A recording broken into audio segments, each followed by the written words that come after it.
I discovered my wife Nancy wasn't just unfaithful. She was involved with my father and brothers.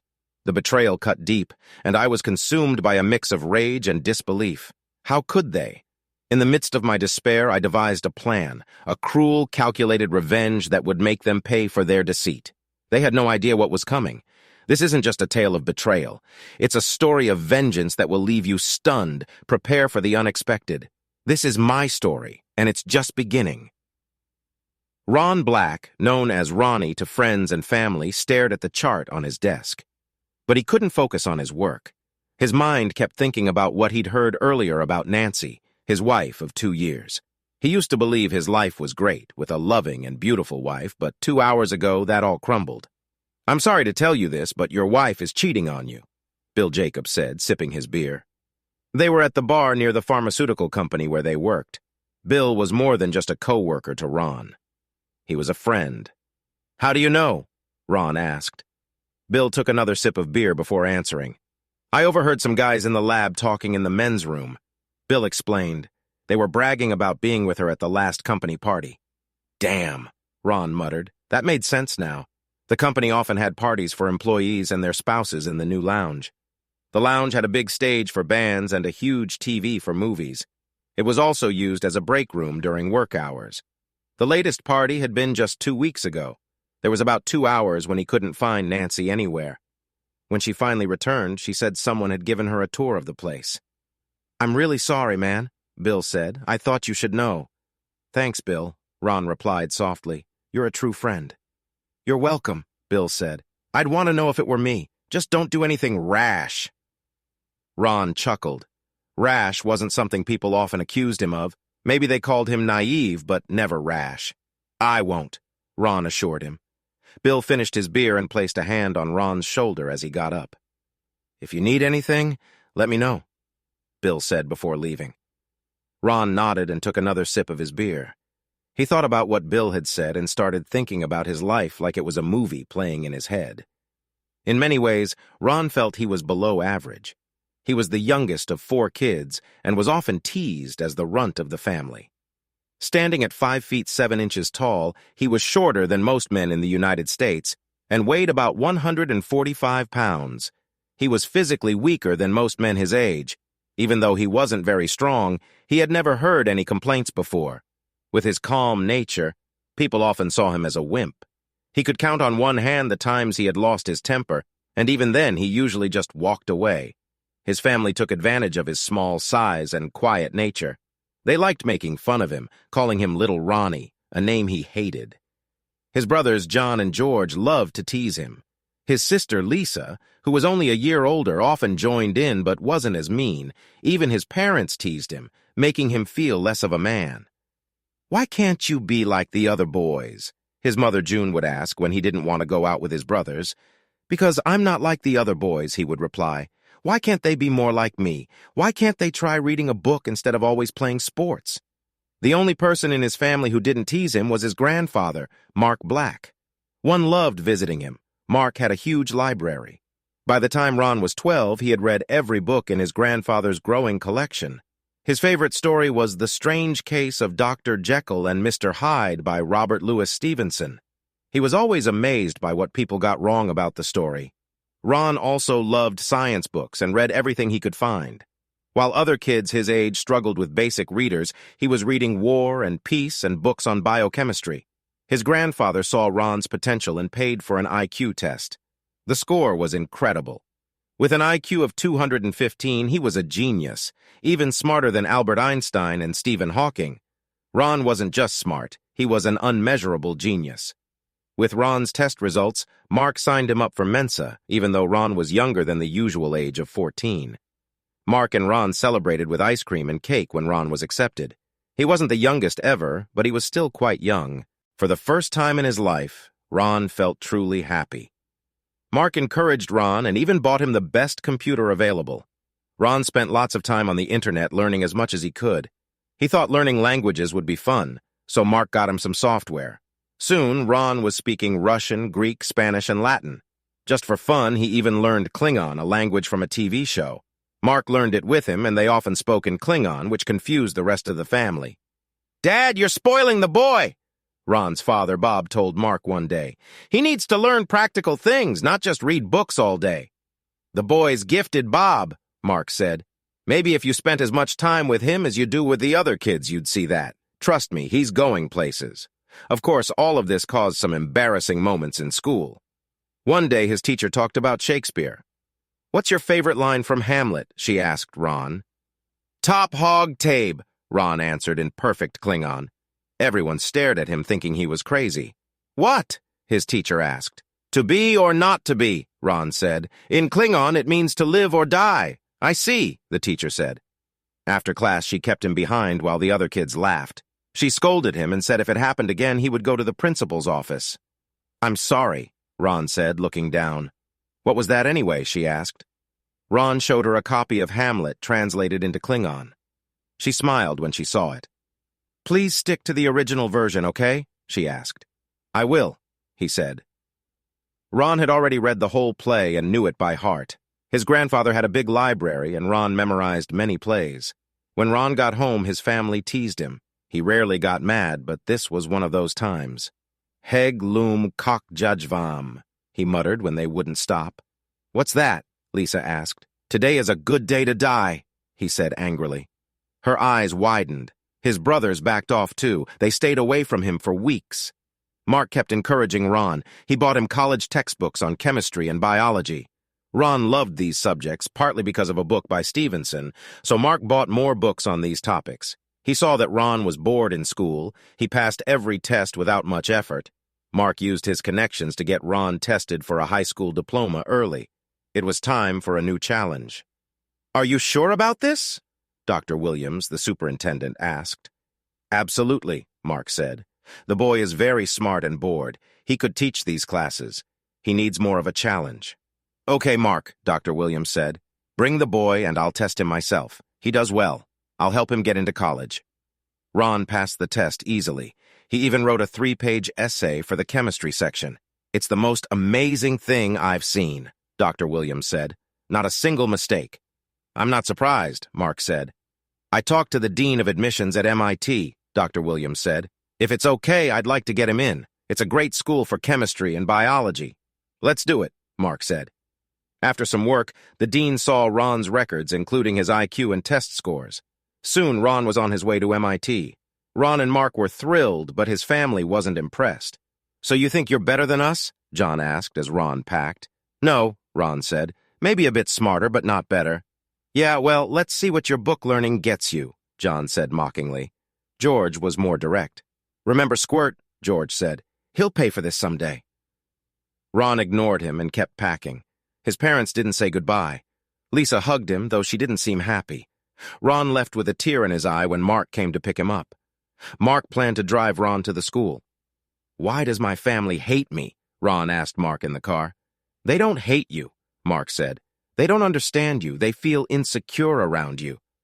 What do you mean, Grandpa? Ron asked. You're very smart, Ron. That scares them. It makes them feel less. You've read many stories and books, so you should understand. I guess so, Grandpa, Ron said. But I wish I knew they loved me. I love you, Mark said. I'm very proud of you. One day you'll do great things. Thanks, Grandpa, Ron said. I love you too. So at 14, Ron became a student at MIT. He studied hard and read everything he could. Some students avoided him, but he made a few good friends. Mark, who was wealthy, set up a fund for Ron.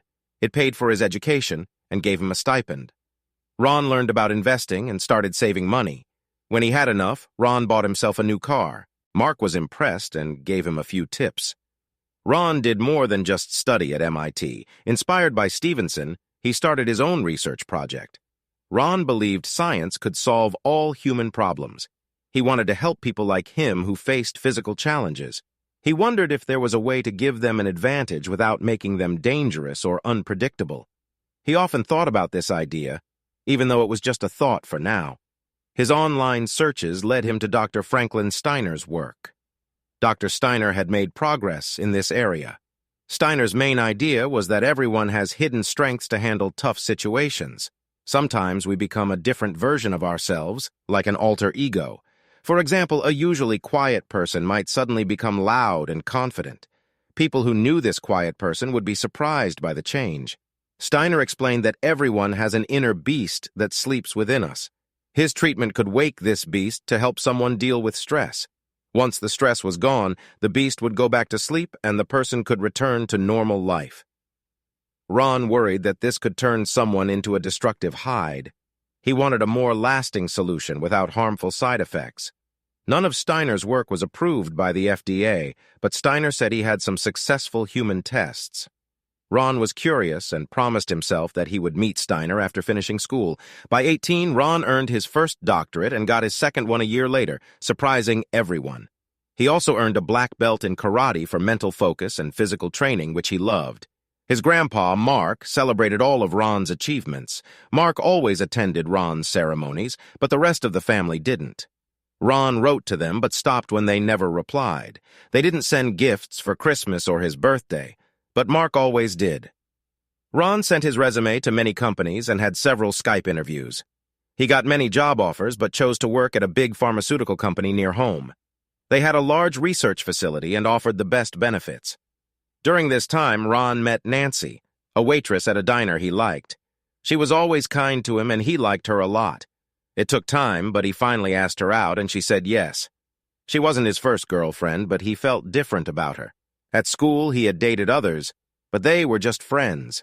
Nancy was special. Nancy was amazed that someone so young could finish 2 doctorates at MIT. She saw him as someone who could help her leave her difficult life. She fell in love with the idea of being with someone successful. Ron didn't know this and also fell in love with her. He was thrilled when she accepted his marriage proposal. The large diamond ring helped convince her. Mark was happy to hear Ron's good news about the job and the wedding. "Ron, you have many things to think about," Mark said. "Nancy may be nice, but you should get a prenuptial agreement to protect yourselves." "You're right, Grandpa," Ron said. "I didn't think of that." "I'll have my lawyer prepare it," Mark offered. "Great, thanks," Ron said. Mark's lawyer made an agreement that was fair, but protected Ron's money in case of divorce. It also covered what would happen if someone was unfaithful. Ron gave the papers to Nancy. "What's this?" she asked. "It's a prenuptial agreement," Ron explained. "It protects both of us if we divorce. I'm not planning on it, but many marriages do end." "Okay," she said, signing it. Ron sent the papers back to Mark. Everything was set. Ron would graduate, marry Nancy, go to Hawaii for their honeymoon, and start his new job in life. Mark bought a nice house as a wedding gift for Ron and Nancy. Ron offered to pay, but Mark refused. He knew Ron wanted a basement for a home lab. The next few months went by quickly. Ron got his second doctorate and picked up Nancy from her sister's apartment. She didn't have much, not even a car. She used a small scooter. Ron packed everything, including the scooter, in a U-Haul and headed home. Nancy's eyes grew wide when she saw the house Mark had bought for them. She had never lived in such a nice place before. Ron felt proud.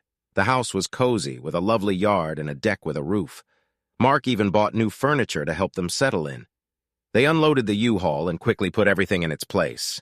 Ron put the scooter in the garage and promised his new wife a car after their Hawaii trip. A few days later, Ron took Nancy to meet Mark and the rest of the family at his parents' house. He hadn't heard from them in years, so he wasn't sure what to expect. Mark hugged them both and welcomed Nancy to the family. Ron's parents stood back, not saying much except a comment on how thin he was, but they did hug Nancy and welcomed her as well. "I thought I might hear from you while I was gone," Ron said. "It's been what, 4 or 5 years? I sent you my address." "Sorry," said Ron's father. "I'm not much for writing, not even a Christmas card," Ron asked. "We got so busy we just forgot," his mother said. "We're not into sending cards and things, you know how it is." "Yeah, I do," Ron said. His brothers George and John came in. They nodded at Ron while staring at Nancy. They looked a lot like their dad, wearing worn-out clothes. Neither had shaved and both had stubble. "Well," George said with a sly smile, "little Ron has a girlfriend." He looked closely at Nancy. "She's nice, isn't she? Have you two had fun yet, or can't you manage it?" John and their father laughed, while Nancy's face turned red. Mark stepped in front of the two brothers, looking angry. "Stop it, you two," he said. "Show some respect for your brother's fiancé." He turned to Bob. "Mom would be very disappointed to see this." Bob looked down, ashamed. "Well, as always, Big Brother is defending Ron," John said. Some things never change. Maybe if you two took some initiative, I'd help you out like I helped Ron and Lisa, Mark said. But it looks like you're happy pushing a broom around. Ron looked at his two older brothers. What? He said, smiling. Are you two janitors? Really? After all that talk about being football stars, don't tell me you're still living at home. Hey, college boy, it helps pay the bills, George said. Where's Lisa? Ron asked his mother. She moved out a while back, she said. She has her own place and is studying to be a nurse. She asked me to give you her contact info. She's still in town.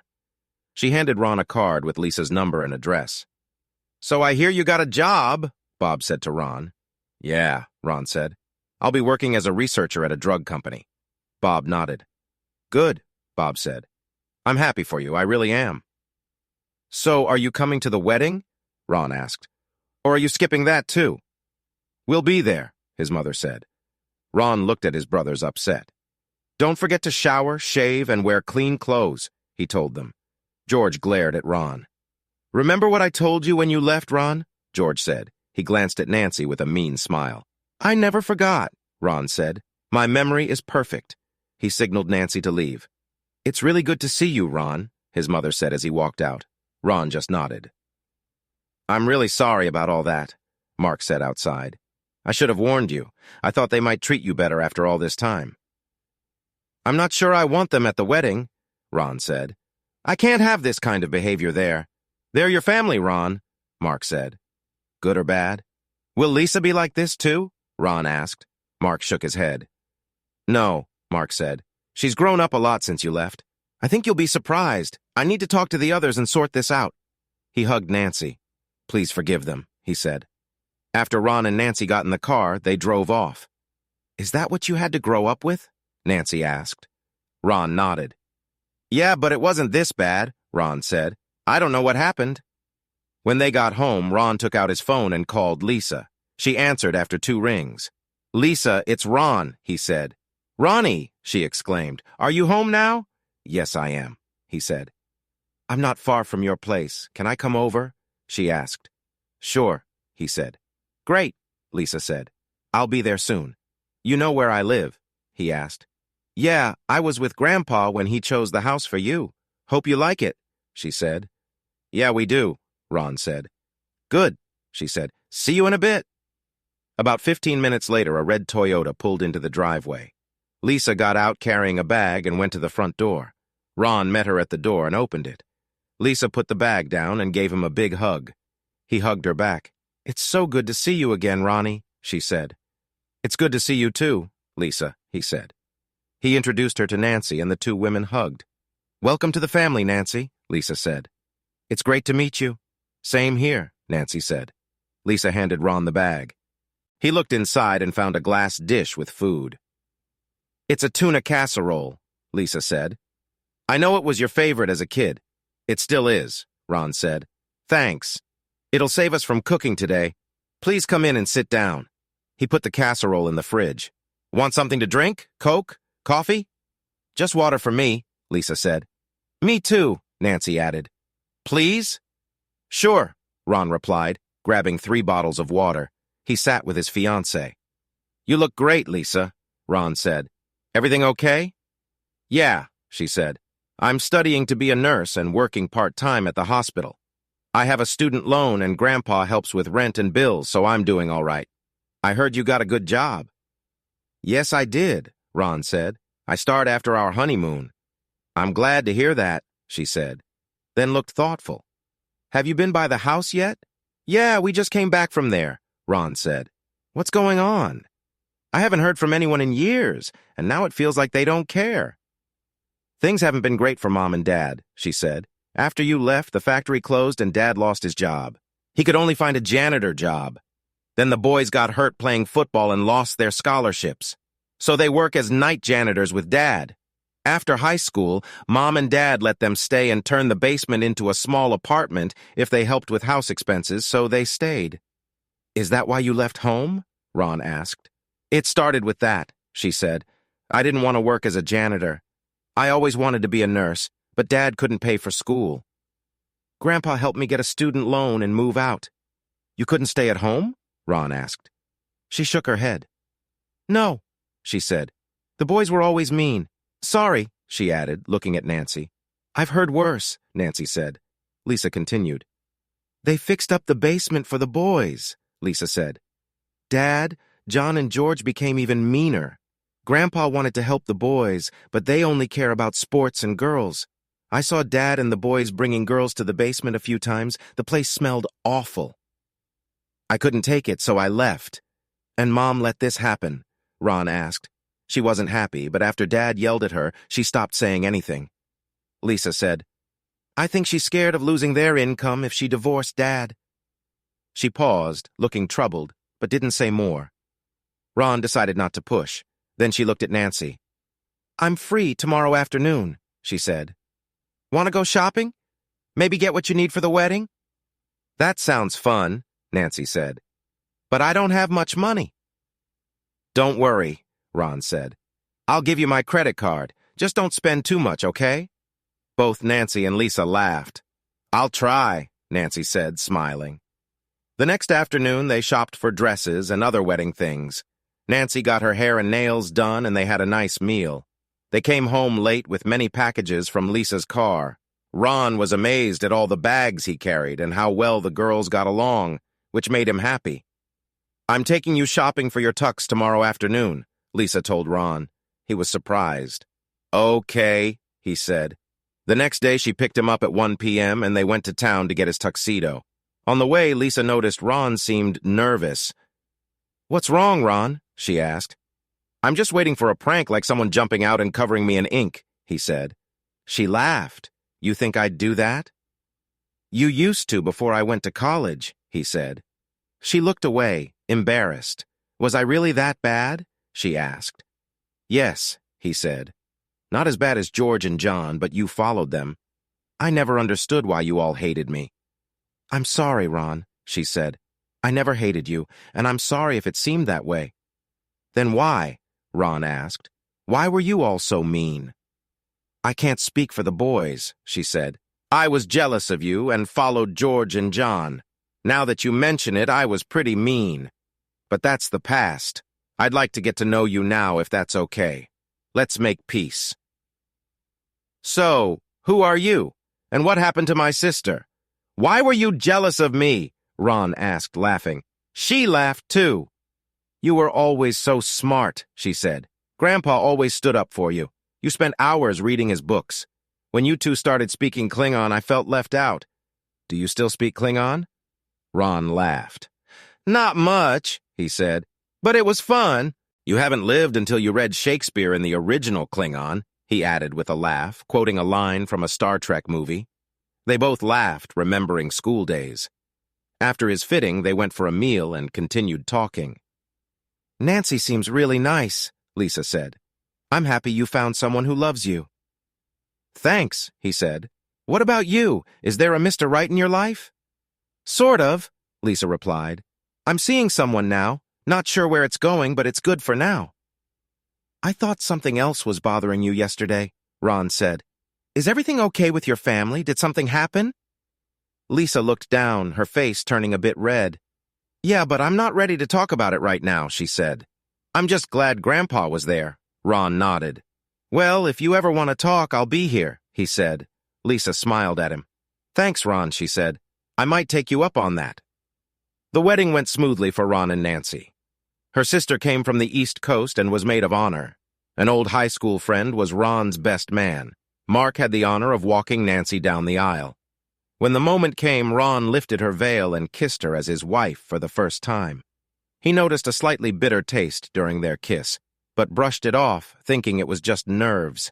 The reception mostly went well, too. Ron danced with his new bride, then with his mother and Lisa.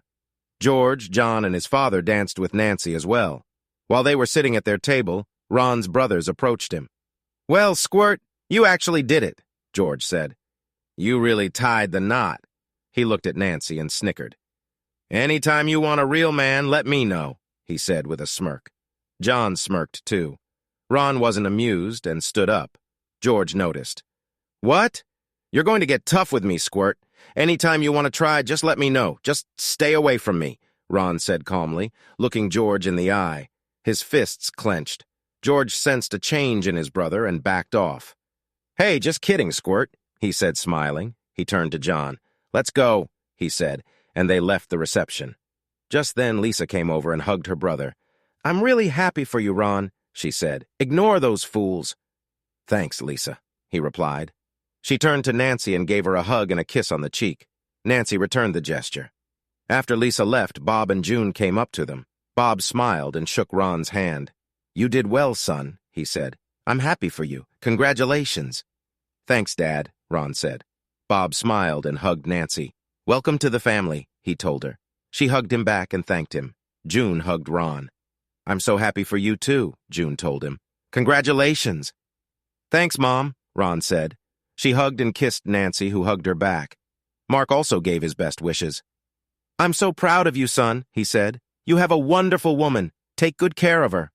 "I will, Grandpa," Ron said. "Thanks for everything." Mark hugged Nancy as well and welcomed her into the family. Ron and Nancy headed home that night.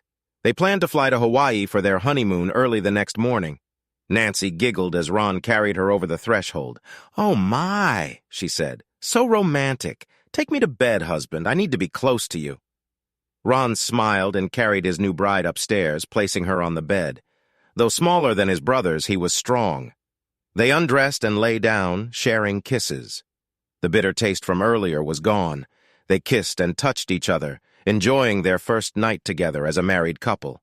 They made love and then fell asleep in each other's arms. "I love you, my husband," she whispered in his ear. "And I love you, my wife," he whispered back. The next morning, he woke up to Nancy kissing him. She lovingly kissed him all over. She seemed happy and pleased. Ron wondered, did something strange happen at the wedding?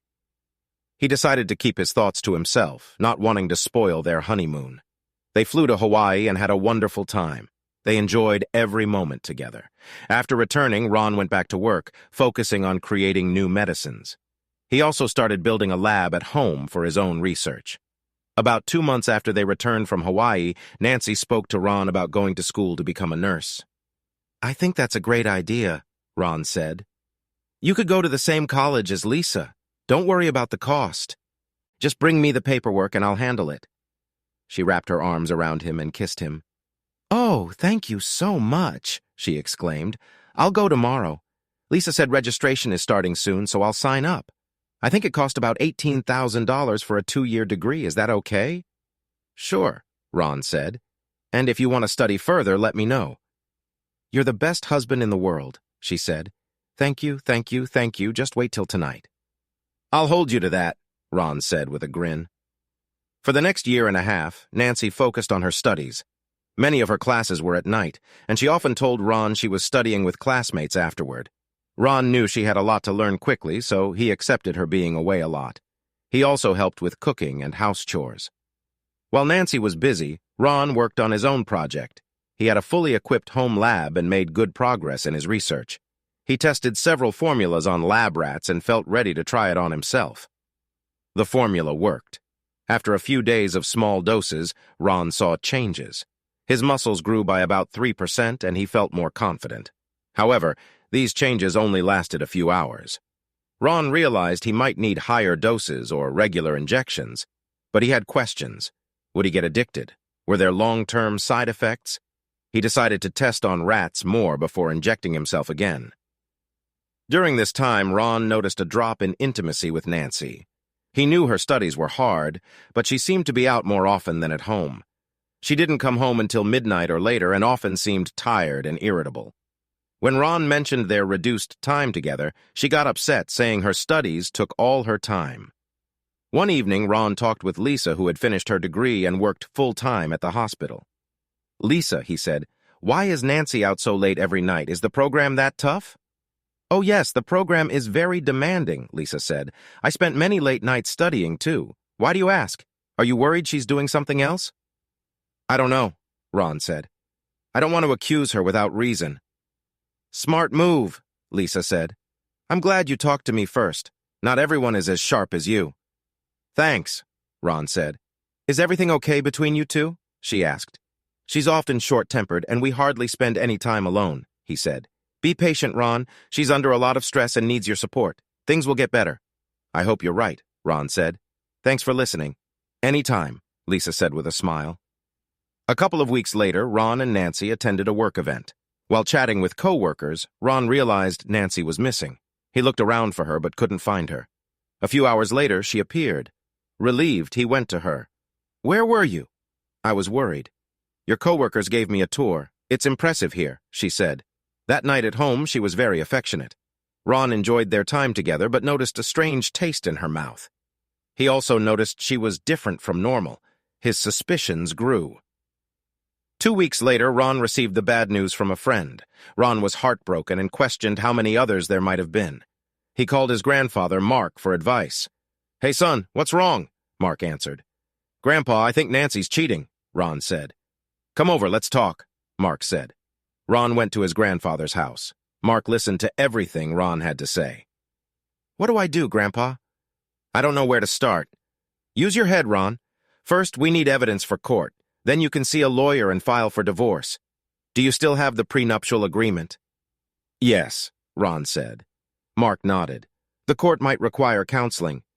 "Do you think you can forgive her?" Mark asked. "I don't think so, Grandpa. She's been so unpleasant lately and is out almost every night until late. Maybe we should hire a private investigator to watch her," Mark suggested. "I know a few good ones. Do you have an extra house key?" Ron handed Mark an extra key from his keychain. "We need to set up cameras and microphones in the house just in case she does something when she's home." "When does she usually leave for her classes?" "Her first class starts at 11:30 a.m. this semester," Ron said. "She has a full schedule and stays at school until about 9:30 p.m. She then studies late into the night. That's what Lisa told me, and it seems normal for the courses she's taking." Mark sighed. "We'll know the truth soon. Meanwhile, stay calm and act normal around her. Don't confront her or accuse her until we have proof. And don't do anything foolish." "I won't," Ron promised. "I'm glad you're talking to Lisa," Mark said. "You should spend more time with her. She's matured a lot since she left home." "Did something happen to her at home?" Ron asked. "Yes," Mark replied. "But I don't know all the details. Don't push her. She'll tell you when she's ready." "Okay, I understand," Ron said. Mark gave Ron a hug. "Now go home and act normal around Nancy," Mark advised. "I'll call you and update you on our plan. I'm really sorry to hear about this. I thought Nancy was a wonderful girl. It's hard to believe she would do something like this. Don't worry. Whatever happens, we will get through it together." "Thanks, Grandpa," Ron said before leaving. When he got home, he noticed Nancy was still out. That wasn't unusual these days. He had an idea and grabbed a small webcam from his tech supplies. He installed it in their bedroom, thinking it might catch something if it happened there. The camera was tiny and motion-activated, so he hoped Nancy wouldn't notice it. He went down to his lab to check the camera and then worked on his personal project to keep distracted. After checking on his test rats, he saw that the latest version of his formula lasted longer than the others. There were no bad side effects either. He did some calculations and decided to test it on himself once more. He knew it was risky, but he felt it was necessary. He recorded his heart rate, breathing, oxygen levels, and blood pressure, then gave himself a small dose of the drug. After about 45 minutes, he felt the familiar warmth that showed it was working. He checked his vitals again, and they were still normal. He went to the back of his lab where he kept his workout gear. He changed into shorts and a t-shirt, then started punching the bag. After a while, he realized his strength and stamina were much better. His muscles looked bigger, too. He measured his arms, legs, and chest and saw a clear improvement. Pleased with the results, he wondered how long the effects would last. He went through his karate routine faster and stronger than ever. After an hour, he checked his vitals again and was happy with the results. Maybe he had finally found the right formula, but he didn't want to rush things. He took a quick shower and locked the lab before heading back upstairs. He thought Nancy would be home in about half an hour. Surprisingly, she arrived 15 minutes earlier than usual. "Hey there," he said when she walked in. "Good to see you home early for once." He hugged her warmly. "If this is how you greet me for coming home early, I'll do it more often," she said, surprised. "What brought this on?" "I just missed you," he said. "How was school?" "It was fine," she replied. "Mostly reviews. We have tests coming up. How about we review something else?" he suggested. "Like what?" she asked. She squealed as he picked her up easily. Wow, Ron thought. Either she lost weight or he was stronger. Like our first night together, he said, carrying her upstairs. You mean she began? Yes, he replied. I want you right now. She smiled and hugged him. Lead on, she said. He took her to the bedroom and set her on the bed before starting to undress. I want to see you, he said. Nancy started undressing playfully. Think you can handle this? She teased. Oh, yeah, he said. After they undressed, she looked at him. What's gotten into you? She asked. You seemed different. I've been working out, he said, and I just want to be close to you. He looked at himself and noticed that the formula seemed to have an even greater effect than he thought. He was stronger, and everything seemed better. He smiled at Nancy, feeling optimistic about what was to come, both in his personal life and his experiments. Ron and Nancy were in bed together. Be close to me, she whispered. Ron moved closer to her. He noticed everything felt different this time.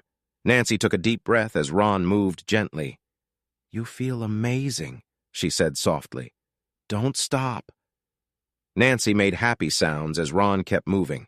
Soon he felt he couldn't hold back much longer. I'm almost there, Nancy, he said, pushing a bit deeper. Yes, please, she replied. I want to feel all of you. They reached a peak together, holding each other tight. It was the strongest feeling he had ever felt. When they finally stopped, both were breathing hard. Nancy looked at Ron with wide eyes. That was incredible, she said. Ron kissed her deeply, it really was. He agreed, lying next to her. Nancy got up and noticed Ron's excitement had not yet gone away. She began to play with him gently. I still want more, she said. She sat on him and moved in a steady rhythm. Ron felt even more excited and matched her movements, making them both happy. They soon found themselves reaching another high. Ron saw their shared connection, and it excited him even more. He placed her on her back so he could see her better. Do you want more? She asked. Yes, said Ron, moving softly but firmly. Then don't hold back, she replied with a grin. They continued sharing every moment intensely. When they reached another high, Ron was certain they had connected deeply. He asked her for more intimacy, and she agreed. She seemed a bit surprised, but went with it. That's it, Ron said. Keep going. She focused on making him happy, though it wasn't easy. Perfect, he said, just like that. She tried her best to please him and eventually made him feel great again. Now enjoy it, he said, all of it. She did as he asked and looked up to see him smiling. That was the best, he told her. As he lay down next to her, she looked thoughtful. Ron had never been this focused in bed before. She wondered if he knew about her choices outside their marriage. He hugged her tightly. She put her arm around him, noticing how strong he felt. Are you sure you didn't take anything? She asked. You seem different. Just diet and exercise, he said. We haven't been this close for a while, so I guess I seem new to you. When was the last time we were together like this? Like this? She asked. Honestly, I don't remember, but I'm not complaining. I'm glad, he said. Maybe he thought this will make her think and stay. At the very least, it's something new for her. You know you're the only one I want. He sensed she felt guilty. And you're the only one I want, she said. Really? He asked. She looked a bit worried. Of course, Ron, she said. I love you. Only you. I'm happy to hear that, he said. I love you too. It would hurt me if that ever changed. She held him even closer. It would hurt me too, she whispered. Ron kissed her forehead. Let's take a weekend to ourselves, he suggested. A chance to reconnect. I'd like that, she said. Maybe after my exams I need some time to study. I understand, he said. If you need help, just ask. Thanks, baby, she said. I will. I think we need some sleep, he said. I have to get to work early. Sounds good, she said. Good night. I love you. Good night, sweetie, he replied. I love you too. They soon fell asleep. In the morning, Ron woke up to Nancy's touch. Good morning, love, she said, moving away slightly. Good morning, beautiful, he replied. Please keep going. She continued until he felt joy again. Nancy smiled and showed her enjoyment, then swallowed. Wow, Ron said with a smile. What can I say? She responded. I need my morning energy. They kissed and Ron got ready for work. Nancy put on her robe and went downstairs to make coffee and breakfast. They ate together, feeling close like when they first got married. Ron hoped this would be how things were from now on. After Ron ate, he told his wife her cooking was great, gave her a hug, and left the house. "I love you," he said. "I love you too," she replied. "I might be home late tonight. I have a lot to study." "I get it. Just don't stay out too late," he said with a smile. She smiled back. "I'll try," she said. That afternoon, Ron got a text from Mark, wired and ready, PI on the case. "Got it," Ron texted back. After a productive day at work, Ron went home and checked his computer to see if his webcam had recorded anything. It had recorded the night before when he was with his wife and also when Nancy went to the bathroom. It even recorded his morning routine and him getting ready for work. He fast-forwarded through all that, hoping there wouldn't be anything more. He thought the only things the camera should have recorded were Nancy getting ready for school and changing the sheets on the bed. But the camera picked up something else. About 30 minutes after Ron left, the camera recorded Nancy coming into the room, followed by his father and 2 brothers. What were they doing there, he thought. Nancy sat on the bed and the 3 men took off their clothes. "I can't do this today, guys," she said in the video. "Why not?" George asked. "Things have changed," she said. "What do you mean?" John asked. "I think Ron suspects something," she said. "Like what?" Bob asked. "You didn't see him last night," she said. "He was a completely different person." "Did you sleep with him last night?" John asked. "Didn't we tell you not to let him near you during the week?" "I had no choice," she said. "He just took me. And honestly, it was the best we've ever had. I'm still a bit sore. What do you mean, took you? And you let him?" George asked angrily. Bob raised his hand. "Hold on," he said. "What do you mean by different, Nancy? He was kind or stronger and more confident, even better in bed. I thought maybe he took something, but he said it was just diet and exercise." "He's up to something in his lab," Bob said. "We need to find out." "No, you can't do that," Nancy said. "He has many security measures, and if anyone tries to break in, it alerts him in the police." "Do you know what he's working on?" George asked. Nancy shook her head. "No idea," she said. "So what? We forget our plan to make him raise a child that isn't his?" John asked. "I think we should pause that plan," she said. "I want to finish school and start working first. Once I have a stable job, we can think about it again." "No way," George said. "I don't want to wait that long." He looked at his father. "Maybe we should go with Plan B." Bob nodded. Nancy looked at them, confused. "What do you mean, Plan B?" she asked. "If we can't trick him, we'll ruin him another way," John said. "We'll get it all on tape and make sure everyone sees it," George added. They laughed. "You can't be serious," Nancy said. "Oh, we're serious," John said, "and you'll help us set him up." "What?" Nancy asked. "You want me to set him up?" "Yes," George said, "but we won't do it ourselves. We know some guys who will. And yes, you will help us." "What if I refuse?" she asked. "Then we'll tell him about your wedding day," John said. "How our stuff was dripping down your leg during your vows and show him the video proof. You think he'll want to be with you after that?" Nancy looked down, ashamed. "What about your grandfather?" Nancy asked. "He won't let you get away with this." "He might kick us out or worse," George said. "But don't worry about him," Bob said. George and John nodded. "So are you in, or do we need to make things worse for you?" John asked. "Just don't hurt him, please," she cried. "When do you want to do this?" "Soon," George said. "We'll let you know. In the meantime, act normal, got it?" Nancy nodded, tears rolling down her face. "I got it," she said softly. "Good," George said. "Now get to work." She hesitated but followed their orders. Ron felt sick watching this. Once the men were done, they got dressed and left. On the way out, John turned to Nancy. "Remember what we talked about?" he said. "Don't let him come around during the week if you know what's good for you." Nancy was finally left alone, and as Ron watched, she buried her head in her hands and cried. The video stopped as she got up and went to the bathroom. Ron copied it to a thumb drive, realizing he had just seen a crime being planned. He picked up his phone to call the police and warned Mark. He never got to call because his phone rang first. It was Lisa. "Ron, thank God I reached you," she said. "You need to get to the hospital right now." "What's wrong, Lisa?" Ron asked. "It's Grandpa," she said. "He was shot. He's out of surgery, but it's really bad. Please hurry. I'll meet you in the ER." They ended the call. Ron rushed out, locking the lab doors behind him.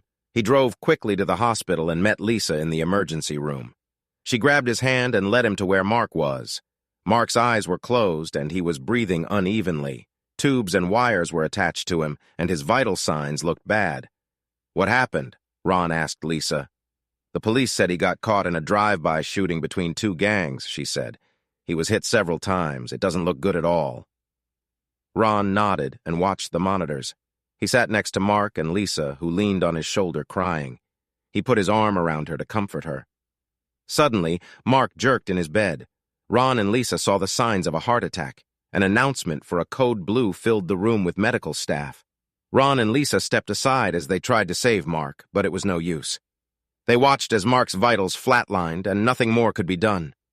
A doctor recorded the time of Mark's death in his file and removed the medical equipment. They covered Mark with a sheet before leaving. Ron knelt by Mark, tears streaming down his face. Lisa cried with him, touching his shoulder. As Ron cried for his grandfather, anger started to build inside him. He felt his body shake and was filled with rage. It grew until he couldn't hold it in. Suddenly, he threw his head back and let out a loud, painful yell. Lisa stepped back, shocked. A few nurses rushed over, but by then Ron had calmed down. "I need to get out of here," Ron said. "I'll call tomorrow." "Please do," Lisa said, worried. She had never seen him like this and was very concerned. Ron left and headed for the exit. Outside, he met his dad and brothers. "What happened?" Bob asked. Ron grabbed him by the collar and slammed him against a truck, hatred in his eyes. "As if you don't know," Ron said. Bob looked scared. He had never seen Ron this way before. "No, I don't," he said. "I swear I don't. If I find out you had anything to do with Grandpa being shot, so help me. I'll make you pay," Ron growled. Bob looked at his son, frightened. "No, please, Ron, believe me, I didn't," he begged. Ron released him and saw George start to move toward him. He swiftly knocked him down with a kick. Ron turned to John, fury in his eyes. "Do you want some of this too?" Ron asked. John shook his head with wide eyes and held up his hands. "No, Ron, please." "No more," he said. "Then stay away from me," Ron said. He looked down at Bob. "Are you handling Grandpa's funeral, or do I have to do it?" "I'll take care of it," Bob said, standing up. "I'm sorry, Ron. Really, I am. I know how much your grandfather meant to you. I'll handle it." "You better," Ron said before walking off. He called his boss to request time off. "I'm so sorry, Ron," his boss said. "Take the next 5 days off. We've got it covered." "Thanks, boss," Ron said, ending the call. He got in his car and drove home, thinking about his revenge. He swore they would all pay for what they did. As he drove, his mind worked on formulas and calculations while he focused on the road. His face twisted into an evil grin as a plan formed. Yes, he thought, they would all pay. When he got home, he turned off all cameras, then went to his lab, mindful of ideas. He worked urgently, checking past experiments and his large library of information, making adjustments as needed. The first attempt had to work. There was no time for tests. He worked as if possessed until he finally created what he needed. He found one more thing to help him and set it aside. He grabbed something that looked like a turkey baster, filled it with his new solution, and set it aside. Now he had to wait. He didn't wait long as he heard Nancy's car arrive in the garage. He grabbed what he needed and ran up the stairs to the kitchen. He poured Nancy a glass of sherry, knowing she liked one before bed. He turned around, holding the glass just as Nancy came in from the garage. "Is that for me?" she asked, reaching for the glass. "Of course," he said, giving it to her. "How was your day?" "Busy as heck," she sighed and took a sip.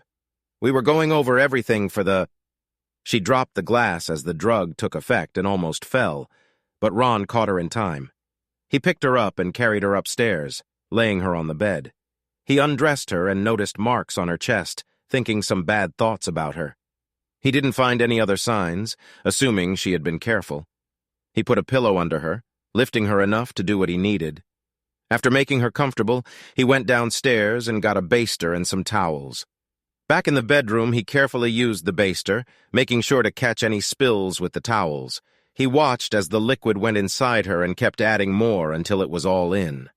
He cleaned her up and checked his watch, satisfied. The drug would keep her asleep for about 8 hours, and the solution would be absorbed in 6. Perfect. He went to his lab and slept on a futon. He woke at 6:30 the next morning, showered, dressed, and had some coffee. He had a busy day ahead. He took his laptop and a thumb drive with yesterday's video, left a note for Nancy, and turned the cameras back on. He told her he had to start his day early but said nothing about Mark's death. On the way, he called his sister Lisa. "Hey, sis," he said, "can I come over and make us some breakfast?" "Sure," she said. "Feeling better today?" "Yeah, a bit," he said. "Got some sleep last night, which helped." "Good," she said. "See you soon." A little later, Lisa let Ron into her apartment. She showed him the kitchen, and he started cracking eggs to make an omelet. "You sure you can handle this?" she asked. "Oh, yeah," he said. "I'll make some coffee," she said. "Sounds good to me," he told her. "So what's this about?" Lisa asked when Ron served the omelets. "I have something to show you," Ron said, pulling out his laptop and thumb drive. He got it ready, handed her headphones, and started the video. Her eyes widened as she watched. When it ended, she took off the headphones, wiping tears from her eyes. "Oh my God," she said. "I can't believe they did that to you. Do you think Dad had anything to do with Grandpa getting shot?" "I thought so at first, but the timeline just didn't fit," he said. "There wasn't enough time for him to set it up." "I heard you got into a fight with them in the parking lot," she said. "Yeah, a bit," Ron said. "Is Dad handling Grandpa's funeral?" She nodded. "He said he would," she told him. Ron looked at his sister for a moment before speaking. "I need to know the truth, Lisa," he said. "The whole truth." "About what?" she asked. "What made you leave home?" he asked. "Were you hurt?" She started crying and couldn't look at Ron. "You can tell me. I'll be here for you." She cried on his shoulder, and when she calmed down, she spoke. "You remember how we used to play in the basement?" she asked. "Yeah," he said. "I always ended up at the bottom of the pile." She laughed a little. "After you left, it was me at the bottom," she said. "A year after you left, the boys and I were in the basement. Mom and Dad were out, and the boys had some beer. They gave me one, and the next thing I knew, I was sitting in George's lap with John in front of me. I felt strange, like I wanted it, but hated it at the same time. Later, I realized I had been drugged." "How many times after that did it happen?" Ron asked. "A lot. Once every other week for about a year and a half," she said. "I felt so ashamed." "Damn, why didn't you just say no?" he asked. "I did at first, but John said he had pictures and videos and threatened to ruin me," she said. "They also threatened to hurt me if I went to the police." "Was Dad involved?" Ron asked. "Not at first," she said. "Later he would come to the basement and watch. He got involved a couple of times. And they all threatened you?" he asked. "Yes, even Dad," she said. "I couldn't take it anymore. I told Grandpa I had to leave, but I never told him the whole truth." "Did Mom know?" Ron asked. She shook her head. "No, she knew about the other girls, but not this," she said. "She was never around when it happened, and Dad told me never to mention it to her." "Oh my God, Lisa, that's awful," Ron said. "I think you should talk to someone. You might have a case." "You think anyone will care after all these years?" she asked. "I'm seeing an attorney today." "I'll ask about it," Ron said.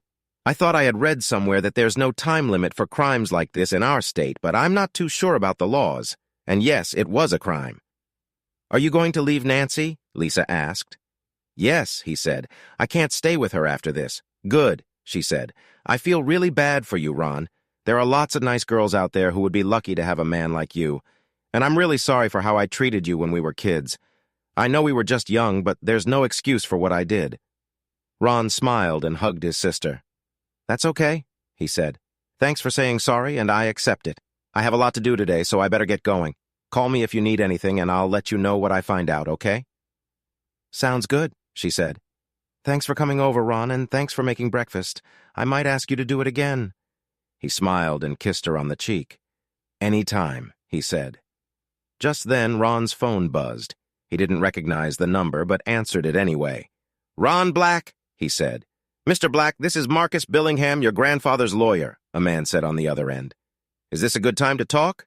"Yes, it is," Ron said. "What can I do for you?" "I'm sorry to tell you, but your grandfather passed away yesterday," Marcus said. "First, I'd like to offer my condolences. He and I were friends for a long time."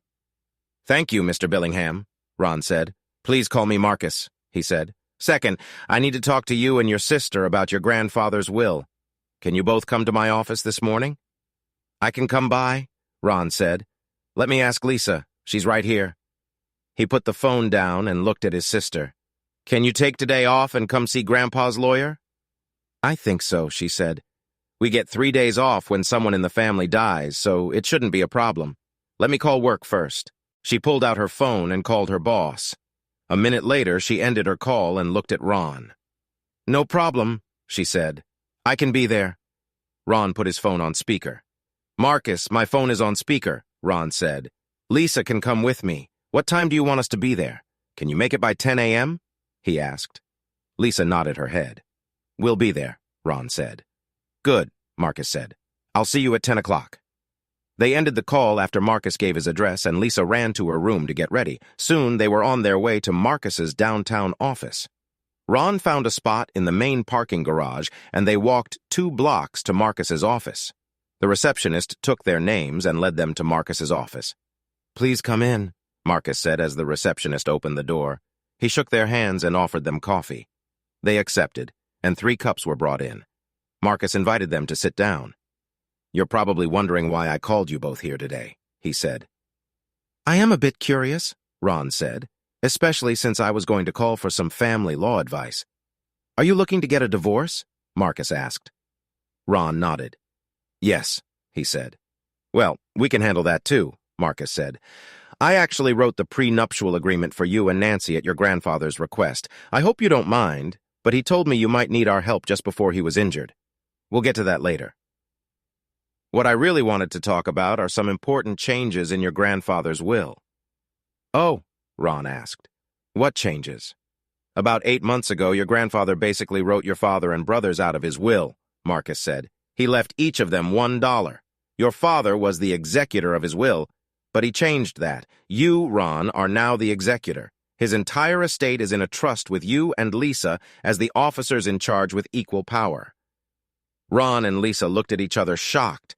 This was the first they had heard about these changes, and their grandfather had never mentioned anything about their father and brothers being left out.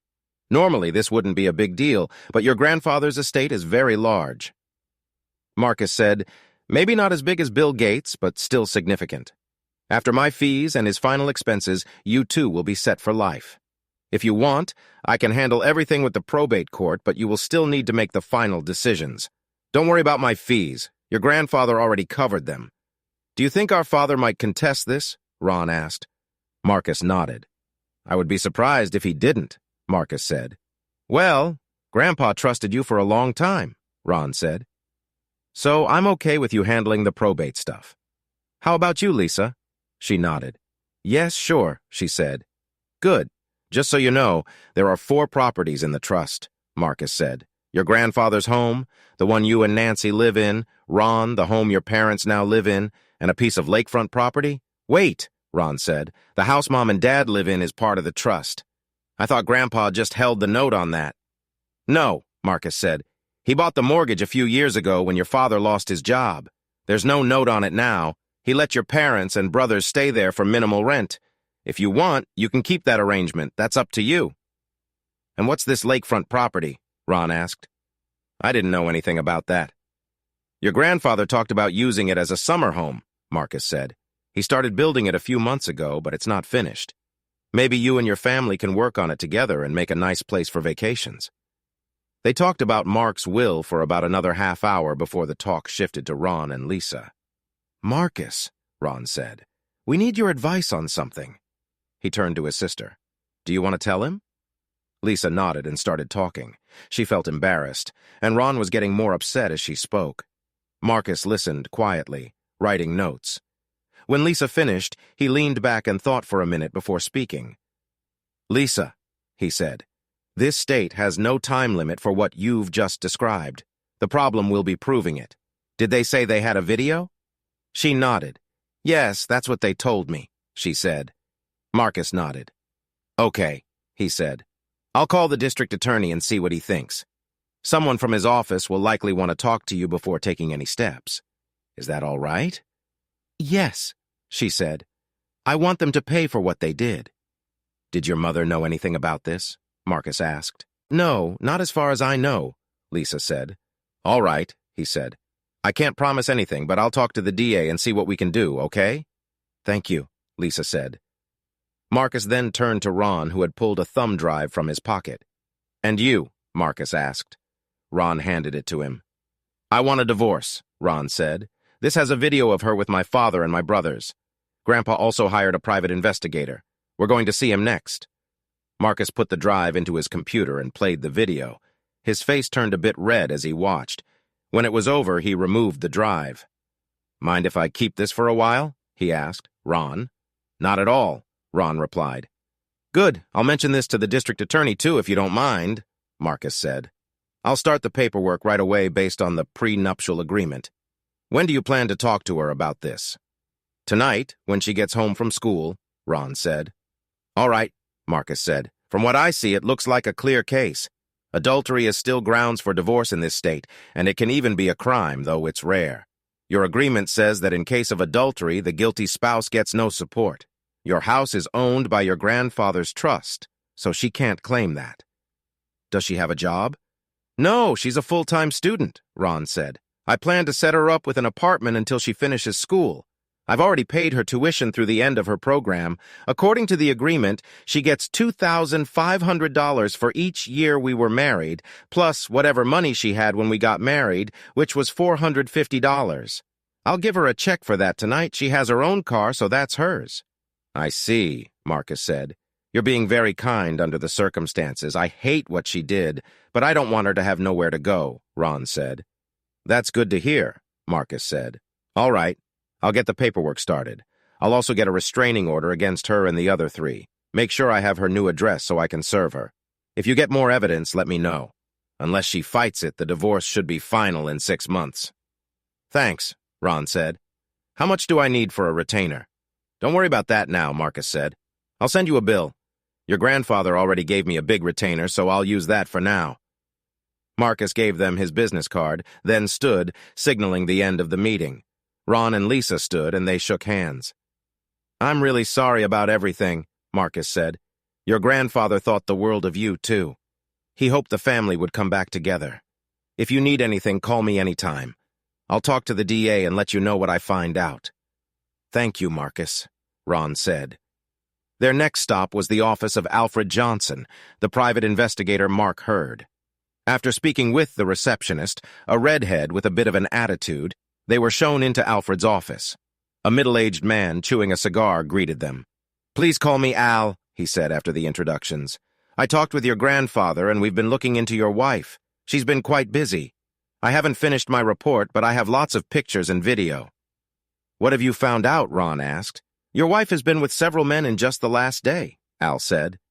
I'd say she's been with at least 15 men, including your father and brothers. 15? Ron asked, shocked. Yep, Al said. He handed Ron a manila folder full of pictures and a DVD. That's since we started. I can tell you that your father and brothers were at your house this morning. They came at about 8:30 and left about 10 o'clock. We've got video of that too on the DVD. I have to warn you, though, it's pretty upsetting and very detailed. Ron did some quick thinking. If they left by 10 a.m., things should happen around 3 p.m. Thanks, Ron said. I think we have enough proof for the divorce. I've already started the process. After tonight, we can call it done if you want. Okay, Al said. I'll have my guys watch her until tonight and we'll end the surveillance. I can have a full report ready for you in about 3 days. Does that work? Yes, it does, Ron said. How much do I need to pay you? I'll figure that out when we're done and send you a bill, Al said. Your grandfather already paid for a week of surveillance, so there might be some money back. My grandfather was shot and killed yesterday, Ron said. So any refund can come to me? I'm very sorry to hear that, Al said. Mark was a great guy. He helped me get started. I'll figure everything out and get in touch with you. That's fine, Ron said, giving Al a card with his contact details. We'll be in touch, Al said before they left. And let me know about the funeral. I'd like to attend. After that, Ron and Lisa went to lunch and talked about the morning. I knew Grandpa had a lot of money, but I didn't know he was that rich, Lisa said. Same here, Ron said. It's hard to believe. So what's next? Lisa asked. I saw online that your apartment complex has small furnished studios for rent, Ron said. I'd like to get one for Nancy. Do you mind her living in the same complex as you? No, I don't mind, she said. You're really doing this, aren't you? Kicking her out. Yeah, Ron said. I don't trust her anymore, and whatever love I had is gone. You've changed, Ron, she said, a lot. The Ron I knew as a kid would have let her cheat on him and done nothing about it. He wouldn't have fought his brother either. What's changed? That Ron is gone, he said, and I'm done letting people walk all over me. He realized she was right. The old Ron wouldn't have kicked Nancy out. Even if he thought about it, he would have felt guilty. The new Ron felt no guilt or sadness about it or about what might happen to his father and brothers. The old Ron would have been heartbroken over the divorce. He might even have begged Nancy to come back, letting her treat him poorly, but that Ron was gone, replaced by someone stronger. He knew he had to be careful not to become too harsh, though, or he could become like Stevenson's character Edward Hyde. I like this new Ron, Lisa said with a smile. He smiled back. Thanks, he said. Me too. What about Mom? She asked. If Dad and the boys end up in jail, she won't have any income. Even if they don't, there's the house.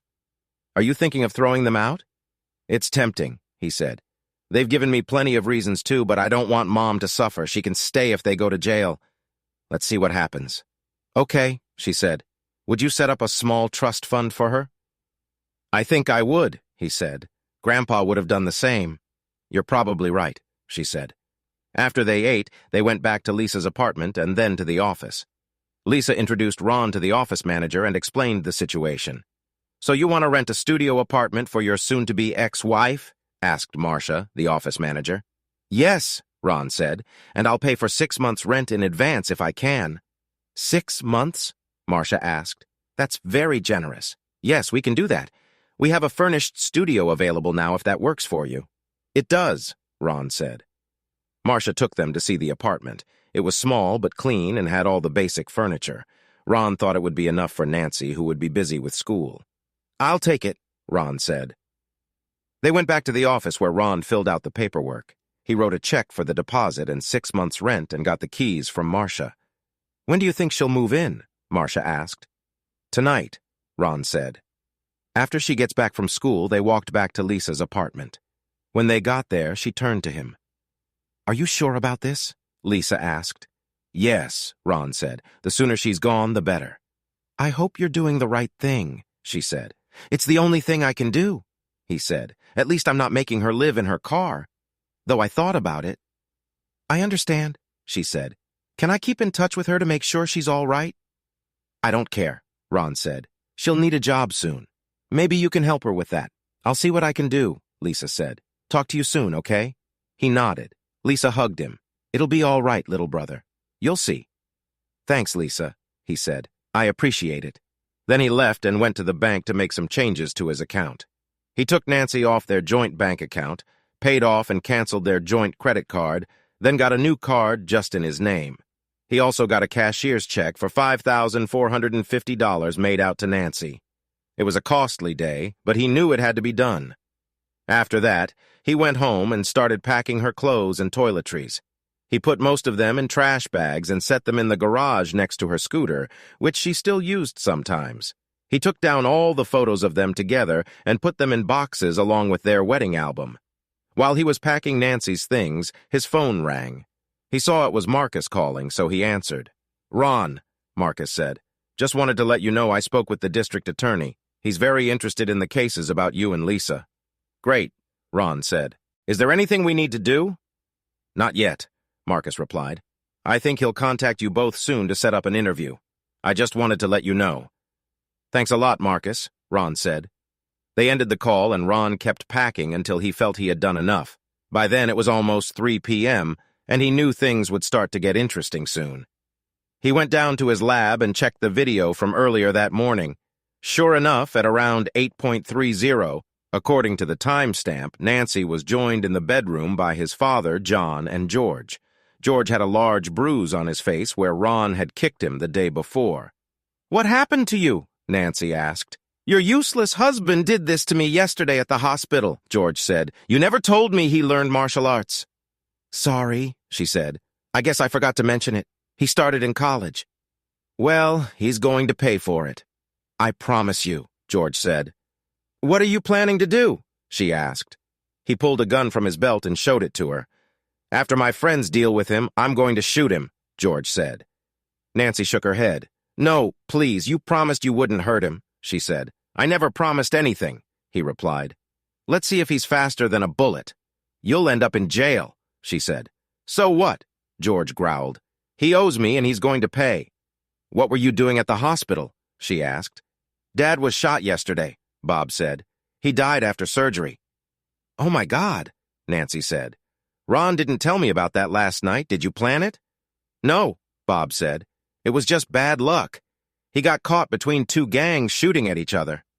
"Bad luck indeed," John said. "Still, it works out for us. Now we'll get the house and a good amount of inheritance money." Ron laughed to himself. "Sure you will," he thought. "Now get ready," George ordered. Nancy undressed and the men assaulted her. Ron fast-forwarded through this part, not wanting to watch. His face showed a wicked grin. "Just wait, jerks," he thought. "The fun hasn't even started." After they finished and got dressed, Nancy turned to George. "So when will your friends take Ron?" she asked. "Probably tomorrow afternoon after you leave for school. They're going to follow him in their van and grab him when they can." George said, "We know a spot by the lake. They'll deal with him and then I'll shoot him between the eyes. After that, we'll dump his body in the lake to become fish food." "I wish you wouldn't do it," she said. "It's going to happen and there's nothing you or anyone else can do about it," John said. "Now don't get brave. Don't say anything to anyone about it, you hear? Otherwise we'll tell the cops it was all your idea." Nancy nodded. Ron saw she wasn't okay with any of this. They left the room and Nancy started crying. After several minutes, she went to the bathroom to clean up for school. When the video ended, Ron checked his vitals and body measurements. He was glad to see there was almost no change from the last time he checked. He decided not to give himself any more of his mixture until the morning when he might need it. Just then, his phone rang. It was his mother. He answered, knowing what she was going to say. "Ron, you need to come to the hospital," she said. "They're taking Dad and the guys in." "For what?" he asked. "Something's wrong with their bodies," she said. "Bodies?" Ron asked. "What bodies?" "You know, their private parts," she said. "What did they do?" "Try to touch an electric socket?" he asked. "Don't be sarcastic, Ron," she said. "They're in pain. Their parts have turned black. I had to call 911 and an ambulance came. I also called Lisa and she's on her way there too. Please, can you meet me at the hospital?" "Okay, give me a couple of minutes. I have something to do first," he said. "Thanks, Ron," she said before hanging up. Ron looked up a number in his phone book and dialed it. "Police Department Homicide," said the woman who answered. "Yes, I'd like to speak to someone about a plot to commit assault and murder," Ron said. "One moment, please," the woman said. After a minute of whole music, a man's voice came on the line. "Homicide Detective Sparks," the man said. "Detective, my name is Ron Black, and I'd like to report a plot to commit assault and murder," Ron said. "Tell me what you know, sir," Detective Sparks said. Ron quickly explained the situation and shared everything his brothers had told him. "Do you know where they are now?" Detective Sparks asked once Ron finished. "They're on their way to the hospital," Ron replied. "They might even be in surgery right now." "Why are they in the hospital?" the detective asked. "Something happened to their private parts," Ron said. "My mom told me on the phone they might have to cut them off." "Got it," Detective Sparks said. "I'm heading there now," Ron said. "Can you or one of your officers meet me there? I have a video of them planning this and I can give you a copy." "Sure," the detective said. "We'll see you there." Ron hung up, laughed a bit, and copied the video onto a thumb drive. After locking everything up, he went to the hospital with his laptop and the thumb drive. He found a parking spot and went to the emergency room. Inside, he asked the person at the front desk and was directed to where the three men were in surgery. He saw Lisa and his mom talking to a man in a cheap suit. An officer was with them. "Hi, Mom," Ron said as he walked up to them. "How are Dad and the boys?" "Not good," she said, crying. "They're in surgery now. The doctor said they have to cut off their private parts." Ron said. "Sorry to hear that." The man in the suit looked at Ron. "Are you Ron Black?" he asked. Ron nodded. "Yes, I am," Ron said. "And you must be Detective Sparks." "Yes," the detective said. He pointed to some chairs. "Want to talk about this?" "Sure," Ron said. His mom spoke up. "What's this all about, Ron?" she asked. What's going on? Well, Mom, since this affects you too, you should know, Ron said. He waved for Lisa to join them. After they sat down, Ron pulled out his laptop and plugged in the thumb drive. June and Lisa gasped as they saw Nancy with the three men. Okay, Ron said, listen to this. He played the video so everyone could hear it. He skipped through the inappropriate parts to show the end, but June saw enough to understand. Her eyes widened. Ron played the part where George and John explained the plan. When it was done, he pulled out the drive and handed it to Detective Sparks. Do you know who helped them? Detective Sparks asked. No, sir, I don't, Ron said. It could be someone they work with or someone they hang out with. Sparks looked at June. Did you know anything about this? He asked her. June shook her head. No, Detective. I had no idea, she said. If I had known, I would have handled it myself. He smiled and nodded. I understand, he said. He looked back at Ron. You didn't see any van on your way here? He asked. No, I didn't, Ron said. All right, whatever they plan might happen in the morning, he said. You say your wife is at school now? Supposedly, Ron said. I see, Sparks said. I'll have to bring her in for questioning. I don't know if the DA will charge her. She doesn't seem like a planner, but she's still involved after it happened. The DA might offer her a deal. I'm not sure. Do what you have to, Detective, Ron said. I've started divorce proceedings and plan to kick her out tonight. Really? The detective asked. Do you know where she will stay? Yes, I do, Ron said. He gave the detective the address of the place he got for her that day. Thanks, he said. I'll talk to the district attorney. Meanwhile, Officer Green will stay with the three men. They won't be going anywhere. Mrs. Black, we need to search your home. Please, she said. Do whatever you need. Also, Detective, Ron said. Could you look for some videos? What kind of videos? The detective asked. Lisa blushed as Ron looked at her. Lisa, maybe you should privately tell Mom what's going on, Ron suggested. She nodded and took her mother by the arm. What's going on, Ron? June asked. Lisa will explain, Ron said. He turned back to the detective. My lawyer told me today that he spoke to the district attorney. He's interested in our case. I believe my older sister was hurt by these three men a few years ago. They claimed to have a video of it and used that to keep her quiet. Detective Sparks closed his eyes and sighed heavily. Oh, wow, he said quietly. Okay, I'll talk to the DA. Meanwhile, I'll have some officers watch your area. If we see a van, we'll handle it. Will you be okay alone? I'll be fine, Detective, Ron said. Just then they heard crying from down the hall. Looking up, they saw June bent over her hand, covering her mouth. She knows, Ron thought. Good job, Lisa, he said to himself. Detective Sparks looked at Ron. You take care of them, he said. I'll handle the other three. Ron nodded. Thank you, Detective, Ron said. Detective Sparks spoke to Officer Green, then went to June and Lisa. After talking to them for a few minutes, he walked out, giving Ron a nod and a wave. About an hour later, the doctor came out and walked up to June and Lisa. Ron joined them as they went into a private room. We finished the surgery on your husband and two sons. The doctor told June. We had to remove all but a small part of their private parts. The doctor informed Ron and June that the men's private parts were too damaged and had to be taken off. They might have to remove more parts, too. The men were recovering and would stay for an hour before being moved to their rooms. The doctor assured them that the men could still go to the bathroom but wouldn't be able to have any sexual relationships again. He added that the men would stay in the hospital for a few days to make sure the condition didn't spread. The doctor then asked Ron if he knew what could have caused this. They were with my wife before we called 911, Ron replied. The doctor nodded. When was the last time you were with her? The doctor asked. Maybe a day or two ago, Ron said. The doctor then recommended that Ron get tested for any infections, just to be safe. Ron agreed. After this, the doctor got ready to leave and said the nurse would let them know which rooms the men were in. A nurse came in and Ron overheard the doctor asking her, 4 more, just like the first 3. The nurse replied, Yes, exactly like the other 3 men. They're in surgery now. Ron couldn't help but smile.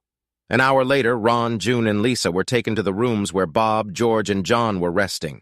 They saw Officer Green sitting in the hallway, making sure the men who were handcuffed to their beds stayed there. A nurse was checking on the men. As June started to speak to George, her tone changed suddenly. Shut up, she snapped. I saw the video of you with Nancy. You're lucky the doctor cut off your parts. If he didn't, I would have.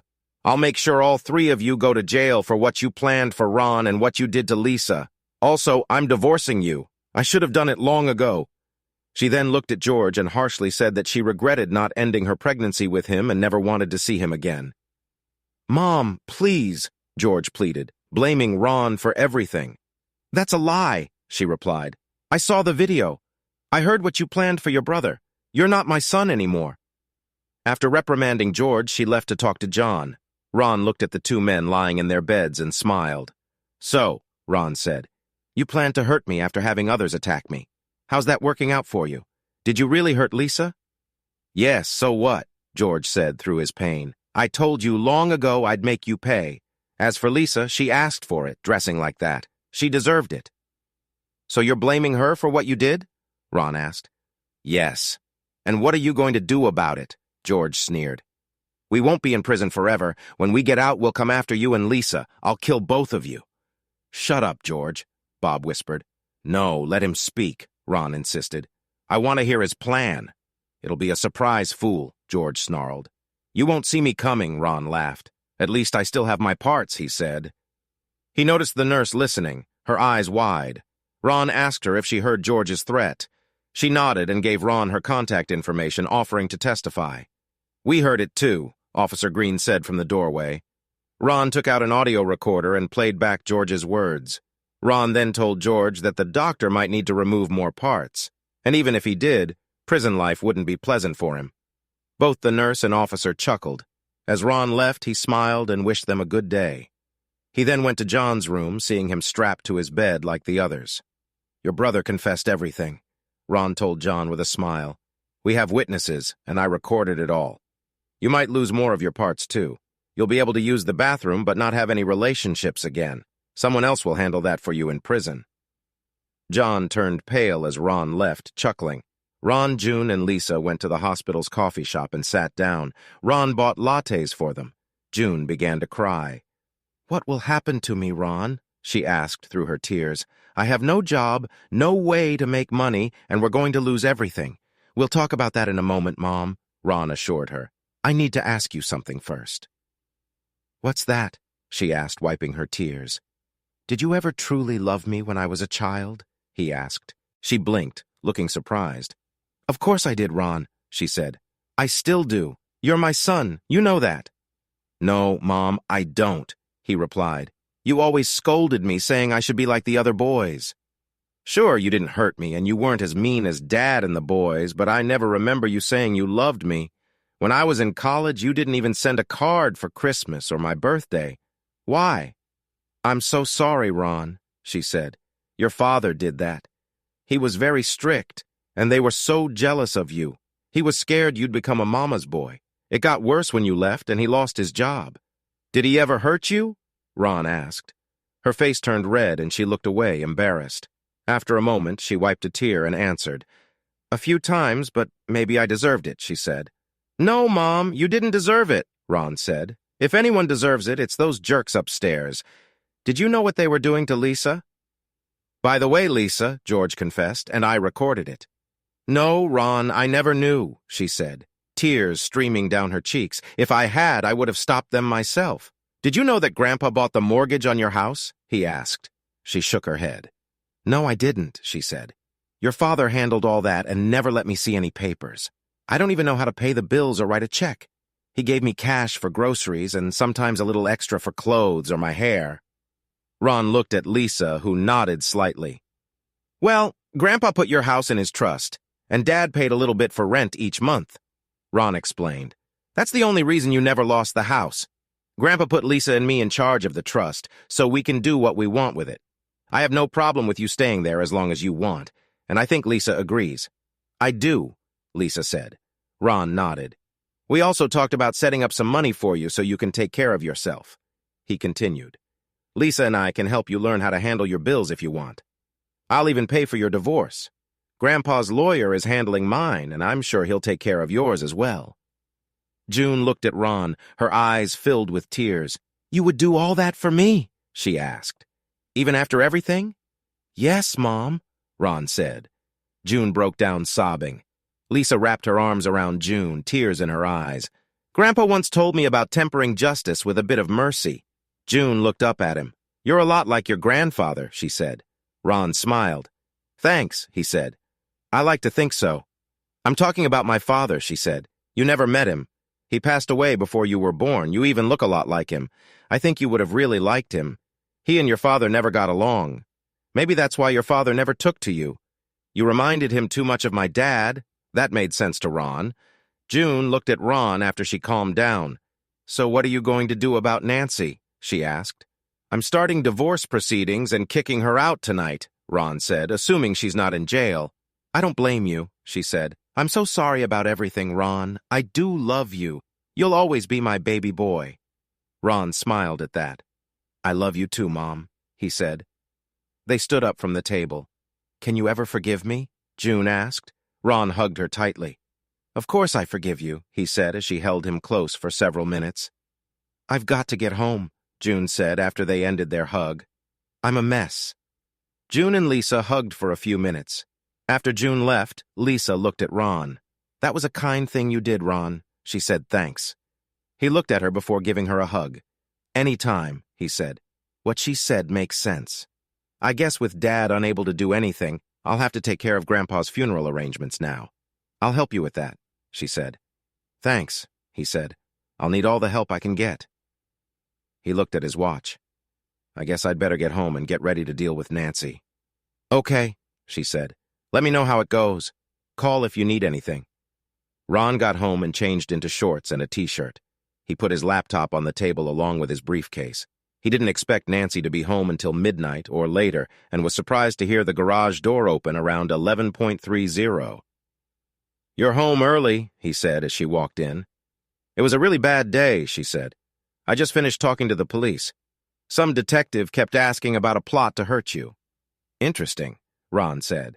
I'm going upstairs to take a shower. Then I'm going to bed, she said. No, I think not, he said. Look, I've really had a very bad day, she said. And it's about to get worse, he said. Sit down.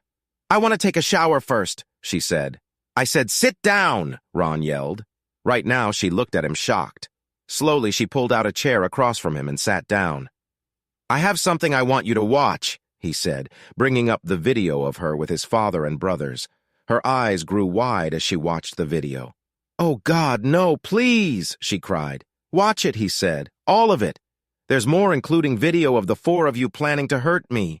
Please, Ron, I didn't want to do it, she said. What? Cheat on me or plan to hurt me? Ron said, his anger rising. None of it, she said. Don't lie, he said. You did it right after we got married. Don't deny it. I was gullible back then, but not anymore. How often did it happen with them? He asked. I'm not sure, she said. Most weekdays after you left for work. All the time we were married, he asked again. Most of the last year, she admitted, but I never wanted to hurt you. They threatened me with a video they had. A video of what? He asked. Video of what happened on our wedding day, she said, tears streaming down her face. And the other men at school, he probed. And at my last work party, how many men have you been with since we got married? She looked down, clearly ashamed. I don't know, she whispered. A few, maybe? A few? Ron repeated. What, like 5, 10, 50, hundreds? No, not that many, she replied. Well, I have a video here showing you with at least 12 men at school in just one day. He said, do you think I paid your tuition for this? Counting the 3 morning friends, that's 15 in a day? Multiply that by a week, plus me and maybe others. I'm sorry, she said. I just needed it to get through the classes. It was just physical. I didn't take anything from you. Just physical? Took nothing away from me? Ron echoed. Did you ever think about diseases, about bringing them home to me? What's wrong with you? Her tears stopped, and she seemed angry now. Fine, she said in a strong voice. I admit it, I enjoy it, I need it. A lot of it. I love everything about it. And until recently, I never felt you inside me. I pretended.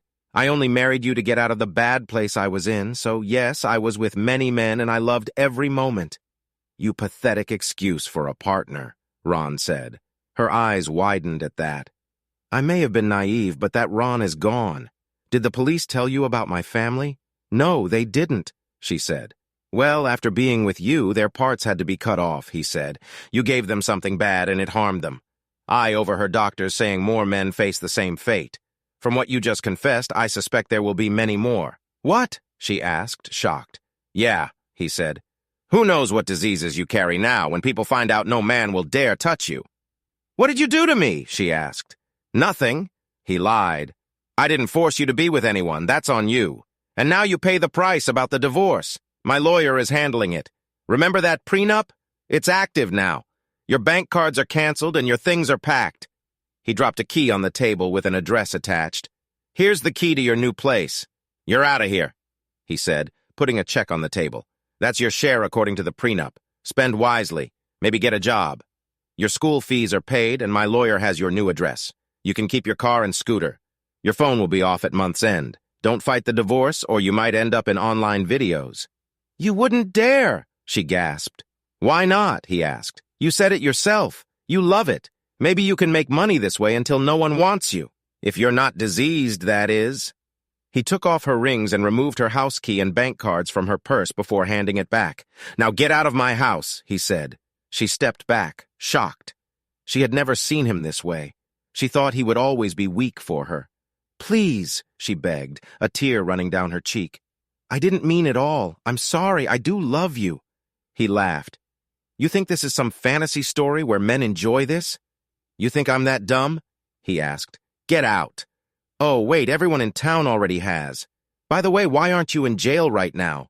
Ron asked. The DA gave me a deal if I testified against your dad and brothers. Nancy said, I'm sorry, Ron. Can't we at least be friends? I really didn't want to hurt you. Friends? Do you think I want to be friends with someone who lied to me and tried to get me hurt and killed? Ron replied. To you, I was just a meal ticket. You're even more foolish than I thought. I hate you right now. I never want to see your face again. Got that? Or do I need to draw a picture for you? No, I got it, she said quietly. Can I at least come to your grandfather's funeral? As long as you stay away from me, he said. Now pack your stuff and leave. Now. Nancy walked to the door and then to the garage, struggling to get everything in her car. Once she left, Ron went out and changed the garage door code to keep her from coming back. After securing the house, he went to his lab. After what Nancy told him, Ron knew the CDC would probably get involved, so he needed to remove all evidence of what he had created. The toxin he used would leave her body 24 hours after he administered it, so he wasn't worried about it showing up in any tests. He burned the serum remains and cleaned all his equipment to remove any trace, then went to bed. Early the next morning, his doorbell rang. He went downstairs in his robe and looked through the people, seeing 3 men in dark suits. He opened the door and they all showed badges. Dr. Black, one of the men asked. Although Ron had 2 doctorates, he preferred being called by his first name. Yes, I'm Gordon Sullivan from the CDC. I'm here to see your wife, Nancy. Is she here? Ron shook his head. No, she doesn't live here anymore. He said, What's this about? We need to speak with her privately, Ryan said. Like I said, she doesn't live here anymore. Ron replied, Would you like her address? Yes, we would, Gordon responded. Ron gave them her apartment address and watched them leave. He felt relieved they didn't want to search his house, but knew they might return. He looked around to check if any of his brother's partners were watching, but saw nothing. He turned on the TV and made himself a cup of coffee. When he returned, he heard the local news come on. In a breaking story, local health officials say that some 40 men had to undergo emergency surgery to remove their private parts in the last 18 hours. The announcer said, Doctors say the men's things seemed to rot and die, forcing the removal. Several also had to have more surgery for their faces. Some lost their tongues and lips. The scene changed to a doctor talking to reporters. It's been a tough night here at the medical center. Due to this outbreak, we had to involve the CDC, the doctor said. We're not sure how far this has spread, and we're very concerned. The scene then shifted to the anchor. Investigators say about 30 of the men admitted to being with the same woman. Health officials are looking for her. Due to privacy rules, the names are not being released, the anchor said. Ron laughed. 40 men. She was really busy, he thought. He wondered how many were married. Probably not for long. A few minutes later, his phone rang. It was Lisa. Good morning, she said. Did you see the news? Yes, I did, Ron said. 40 men? That must have been crazy. Lisa laughed. I'm sure it was, she said. By the way, I had to take Nancy to the ER early this morning. Oh, Ron said. What happened? She complained about her mouth and backside burning really bad, Lisa said. It looked like someone had set her on fire, and I saw sores on her tongue and mouth. By the time we got to the hospital, she was complaining of severe heartburn. It doesn't look good. Did you do something to her last night? Other than kick her out, no, Ron said. He was concerned that traces of the toxin might have spread through contact with the men she was with. Still, he wondered why it took so long to react. He decided to play it cool. I never touched her. Is she still in the hospital? Yeah, Lisa said. Probably will be for a couple of days. Well, the CDC came by looking for her. She was named by the men who went to the hospital. I gave them her new address, he said. They'll find her, Lisa said. If the CDC is involved, her admission will get flagged. I'll keep you updated. Thanks, Ron said. After ending the call, he laughed. He didn't expect this to happen, but he felt good knowing she would face consequences from her own actions. Still, he was worried that he missed something when creating the formula and wondered if any potion he used might have affected his thinking. It wasn't like him to miss details. Maybe it was his anger and shock that caused it, he thought. He glanced out his window and saw a blue van surrounded by police cars. Officers were leading 3 big men in handcuffs to the cars. 3 men were led to the police cars. One was black, another white, and the third looked Hispanic. Ron didn't know any of them. After they were put in the cars, an officer walked up to Ron's front door and rang the bell. Good morning, officer, Ron said as he opened the door. How can I help you? Good morning, Mr. Black, the officer replied. Detective Sparks wanted me to let you know that we've arrested the suspects. We'll have more patrols in your area for the next day or so to keep an eye on things. Thank you, officer, Ron said. I have some audio I think Detective Sparks would want to hear. Can I drop it off today? That should be fine, the officer said. But he's quite busy now. You may want to call him first to let him know. I'll do that, thanks, Ron said. Have a good day, sir, the officer said before leaving. Ron closed the door, feeling relieved. He got dressed and walked over to the van where an officer was sorting evidence. The 2 cars with the suspects had already gone. Good morning, sir, the officer said as Ron approached. Are you Mr. Black? Yes, Ron replied. I'm so relieved you caught those guys. I can imagine, the officer replied. So what have you found? Ron asked. He saw a pistol and other items in plastic bags. We found some strange things here, the officer said. A ball gag, a blindfold, a large fake thing, some whips, handcuffs, and lots of zip ties. We also found a taser and a loaded pistol. They were not planning anything good. Yeah, they weren't, Ron said. Thanks again, officer. I'll let you get back to it. You're welcome, the officer said. Have a nice day. Ron thought to himself how these 3 men were really out to harm him. After calling the police station, he took the audio of their confessions to them. Looks like we have solid evidence, Detective Sparks said. I'm about to question the 3 suspects we caught this morning. They have a bad history, and this is their 3rd strike. Also, the Special Victims Unit is handling your sister's case. They found the video you mentioned, and it's clear she was drugged. Wow, Ron said. Yeah, wow, indeed, Detective Sparks said. The DA is very serious about this case. Your father and brothers will be on the Registered Offenders list. The rest of the day felt like a blur to Ron as he prepared for Mark's funeral. The service would be soon, and he found out his grandfather had prepaid for everything, including the burial plot next to his grandmother. The headstone was up, but it needed Mark's date of death added. Ron contacted the cemetery to arrange it. He also found Mark's old military papers showing he was a decorated Vietnam War veteran. Ron called the VA and after many calls set up a burial detail. A flag was already arranged and meant for Ron. This news made him tear up. At the funeral home, the staff were very helpful. They told Ron that most of the arrangements were already made. One staff member even wrote a nice obituary with names of Mark's descendants thanks to Ron's help. Your grandfather was very respected here, Mr. Black, the funeral director said. I'm sure many important people will attend. Once done, Ron went home and relaxed after telling Lisa what he had done. I saw Nancy today, she said. She had surgery on her face and other parts. She's not doing well. Well, she brought this on herself, Ron said. Ron, she's still your wife, Lisa said. Not for long, Ron said. Nobody made her do what she did. You didn't hear her words last night. I have no love for her. Please, Ron, she said. I don't expect you to take her back. But don't let this make you cold-hearted. Right now, I feel nothing for her, Ron said.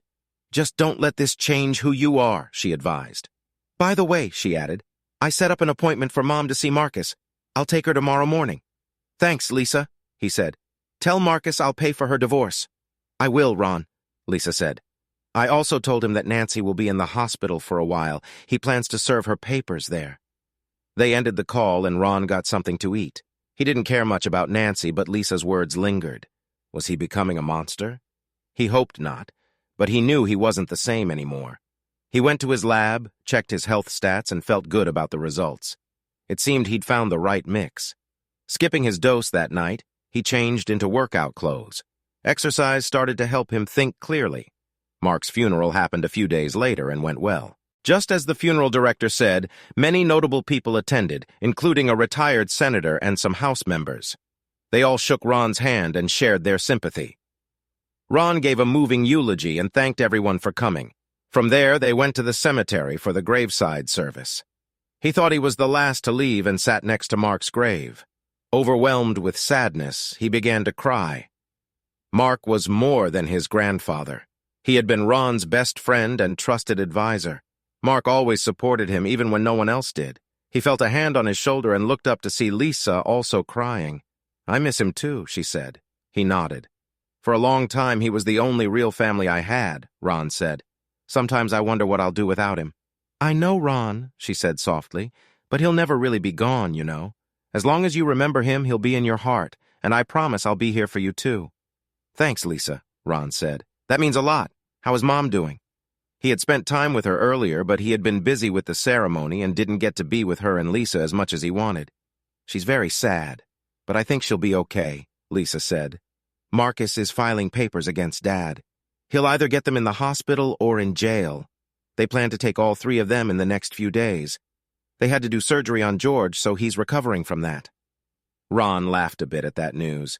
Nancy said she wanted to be here, but I didn't see her, he said. Well, she's recovering, but the CDC is keeping her in isolation right now, Lisa said. They're not letting her see anyone for now. Probably a smart move, Ron said. He looked at his watch. I really need to get going, he said. I'd like to get a good night's sleep. The last few days have been really draining. Okay, she said. Don't be a stranger. I'd like to have you and Mom over this weekend for dinner if that's okay. Sounds good, he said before they left. As they walked to their cars, Detective Sparks came up to them. I just wanted to offer my condolences and update you on your cases, he said, shaking Ron's hand. I appreciate that, Detective, Ron said. What's the latest? Well, the three suspects we picked up have been talking a lot, Detective Sparks said. It turns out they've been in trouble before, and this could send them to jail for life. The gun they had was stolen, and your brothers bought the other items. So it's a clear-cut case, Ron asked. Pretty much, Sparks said. And that recording of their confession seals it. What about Lisa's case? Ron asked. From what I've heard, SVU has enough to put all three of them behind bars for a long time, the policeman said. Trust me, they'll be old and gray before they get out. I hope you're right, Ron said. Believe me, the DA is excited about this, Sparks said. And it's an election year, so he wants to look tough on crime. Of course, Ron said. They said their goodbyes and left the cemetery. The next day at work, his boss came up to him. Ron, someone from the CDC is here to see you, he said. He's waiting for you in conference room 3. Thanks, Ron said. He cleaned up and followed his boss out of the lab. Can you tell me what this is about? His boss asked. Not right now, Ron said. I'll fill you in later. Okay, his boss said. Just don't take too long. I won't, Ron promised. Gordon stood up as Ron entered the conference room. Dr. Black, Gordon said. Good to see you again. Please call me Ron, he said, shaking Gordon's hand. What brings you here? I wanted to talk about your wife's case, he said. I hope you don't mind, but I looked into your background. And, Ron asked. I know all about you, Gordon said. A very high IQ member of Mensa, 2 doctorates from MIT, a self-made multimillionaire. Quite impressive for someone so young. Your colleagues speak highly of you. I understand you have a lab at home. Some guys work on cars, others have a man cave, Ron said. I like to do research, mostly theory. It's all up to code and safe. What does that have to do with my wife's case? Well, we have her in isolation, Gordon said. She's recovering from her surgeries and we've started running tests on her. So far, we've found nothing to explain what happened. I was hoping you could help us understand it better. Ron shook his head. I don't see how I can help you, he said. Our concern is with public safety, Gordon said. If we understand what happened to your wife, maybe we can stop it from happening again. I see, Ron said. Maybe you should spend our tax dollars on public safety ads warning against certain behaviors. Gordon chuckled at that. Perhaps you're right, he said. Maybe we'll think about that. But I worry about this spreading. Every man could be in danger. Ron nodded. I see your point, Ron said. How many more cases have been reported? None so far, Gordon said, but that doesn't mean anything. And how long will you keep her in isolation? Ron asked. As long as it takes, Gordon said. We need to know what happened and we can't risk a new outbreak. My bosses agree. We filed papers to keep her for as long as necessary. It could take months to figure it out, Ron said. Or years, Gordon responded. Ron smiled to himself. The idea of Nancy in isolation for years with no contact made him feel a bit better. So what do you want from me? Ron asked. Like I said, Gordon began. Nothing showed up in her initial tests. Here's the revised story with simpler language and no sexually suggestive content. We'll need to do more tests, the doctor said. Of course, Ron replied. Can you take a look at our results? Gordon asked. Maybe you could help us find the right path. You want me to consult? Ron asked. Is that it? Something like that? Gordon said. This is something we've never seen before. I'm sure it is, Ron said. But I already have a job and I'm very busy. You'd have to get permission from my bosses. Already done, Gordon said, taking an envelope from his pocket. He handed it to Ron. Inside was a letter signed by the CEO. It said Ron was allowed to work with the CDC part-time for up to 3 months. It also mentioned he would be paid by both the company and the government for his help. So it's settled then, Ron said, looking at Gordon. He started to wonder if Gordon was trying to set him up. Yes, it is, Gordon confirmed. All right, Ron said, but I have a few questions. Sure, go ahead, Gordon said. First, you know I'm divorcing Nancy, right? Is that a conflict of interest? Ron asked. It could be, Gordon said. But I trust you'll stay professional, right? I guess so, Ron said. Second, I'm not a doctor. I'm not qualified to give medical opinions. I know, Gordon said, but you're great at analyzing test results. You'll have very little contact with the patient. Good, Ron said. All right, I'll do it. But remember, it's only part-time and just for 3 months. My main job comes first. I understand, Gordon said. So see you tomorrow afternoon. Yeah, Ron said. I want a full report on her. Blood tests, urine tests, DNA, everything. Got it? We can start today, Gordon said. The DNA will take a bit longer, but we'll prioritize it. Thanks for your help. Like you, Gordon, I don't want this to happen to anyone else, Ron said. They shook hands and Ron watched Gordon leave the room. Even though he was wary of Gordon, he wanted to find out if his formula had caused any harm to Nancy. This was the best way to do that. It shouldn't have, but he needed to be sure. He found his boss, showed him the letter, and explained what happened. Well, his boss said, it's only for 3 months, and it will make the company look good to the CDC. Keep me updated and don't let it affect your other work. Will do, boss, Ron said. That night, Ron sat in his lab thinking about the formula he used on Nancy. He relied on his memory because nothing was written down. He believed there should be no side effects from the formula.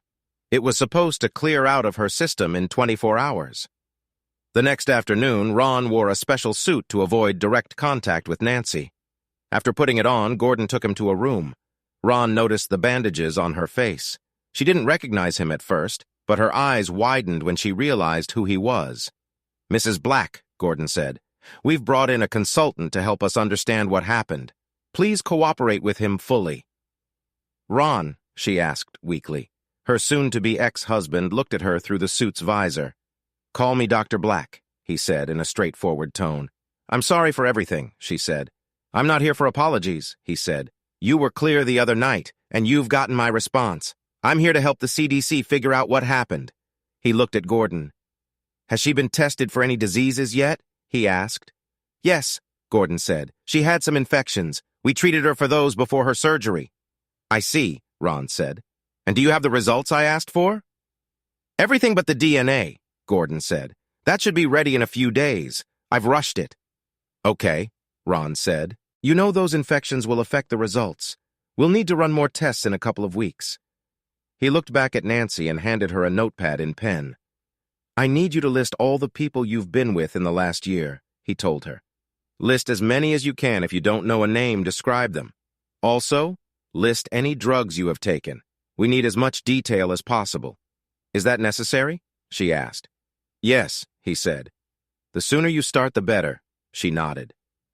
When can I go home? She asked. I don't know, Ron told her. The CDC is worried you might spread something that could harm others. Oh my God, she said. What have I done? He smiled.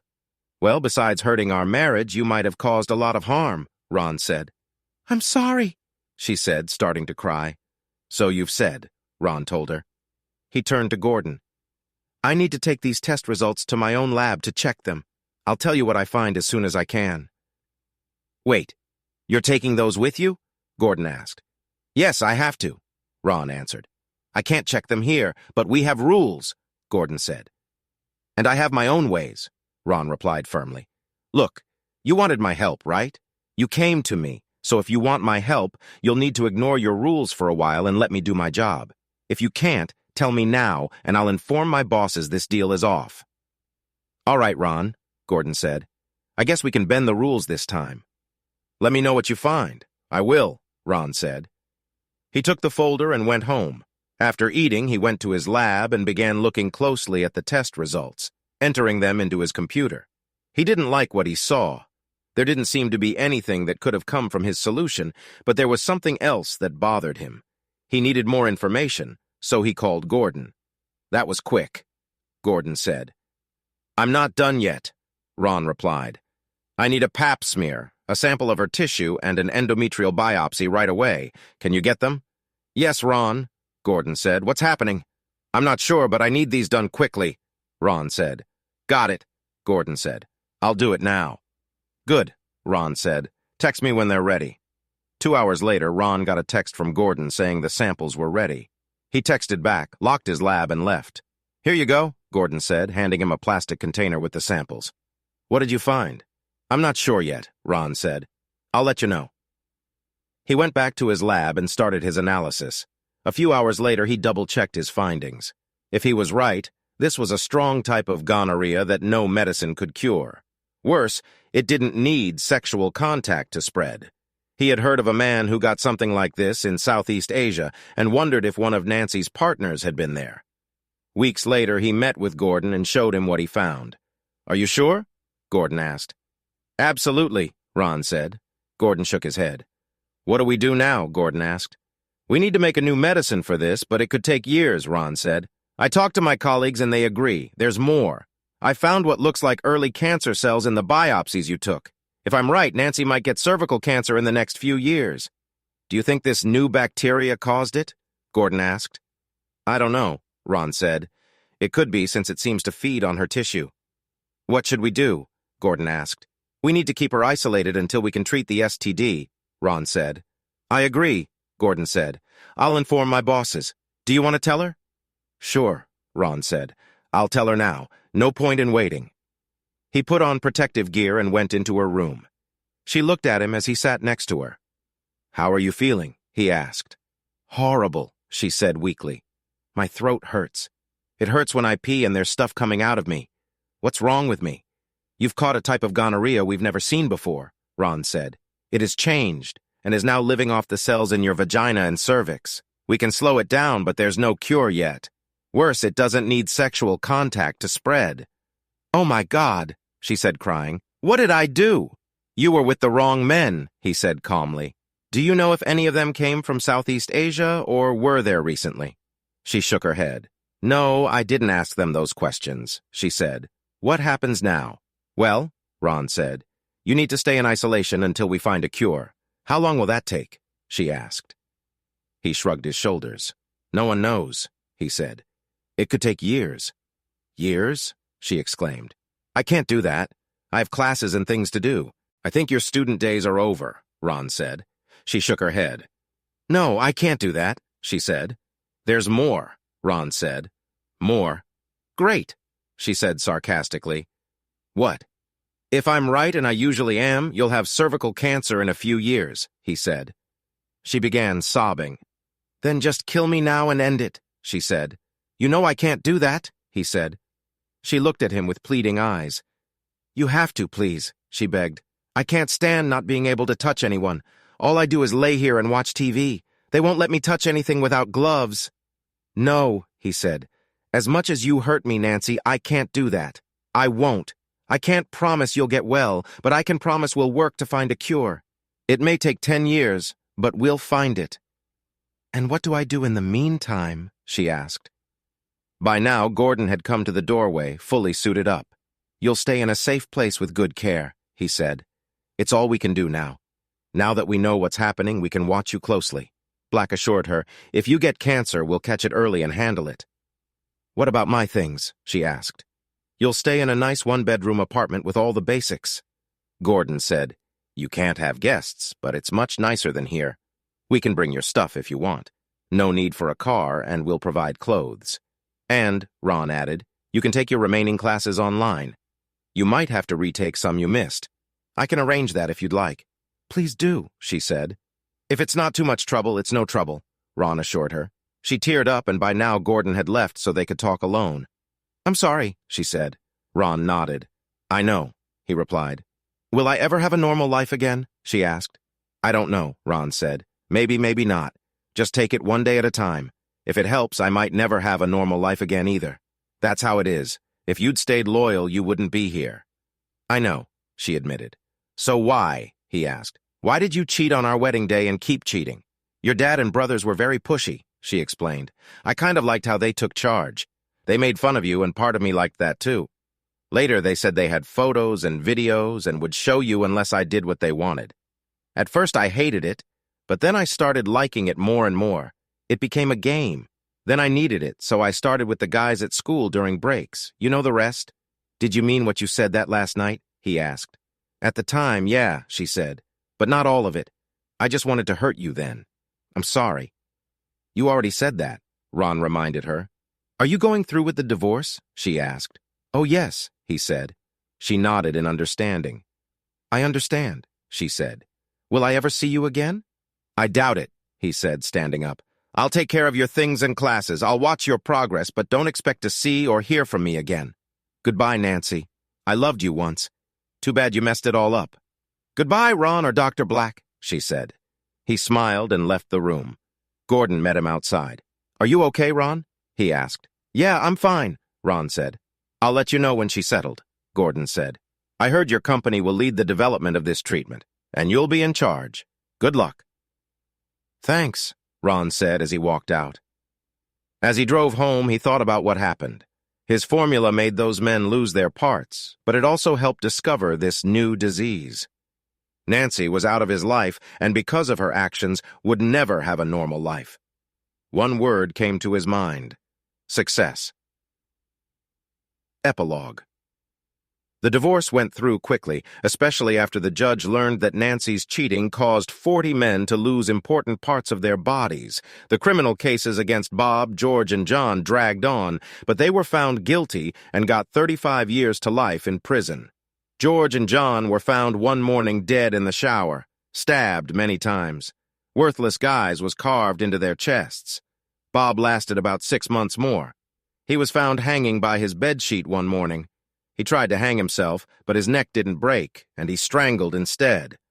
All 3 were cremated at the prison as no one claimed their bodies. June's divorce was also final by the time Bob went to prison. Ron and Lisa set up a trust fund for her and taught her to handle her money. 6 months after her divorce, Lisa introduced her to a single doctor a few years older, and they started dating. They married a year later. Take good care of my mom, Ron said with a smile at the wedding. Oh, I will, he promised. Because of the size of Mark's estate, probate took almost a year. When it was done, both Ron and Lisa got a lot of money. They hadn't decided about the real estate, but agreed to sell the house they grew up in after their mom remarried. Lisa finally married Mr. Wright, who was a nurse at her hospital. Ron walked her down the aisle. At his insistence, she and her husband moved into Mark's old house. Ron kept working on his personal formula and declared it ready 6 months after he divorced Nancy. He made sure the company couldn't profit from it and looked for customers. He was careful about making it public, but found a company that ran a special camp for men in North Idaho.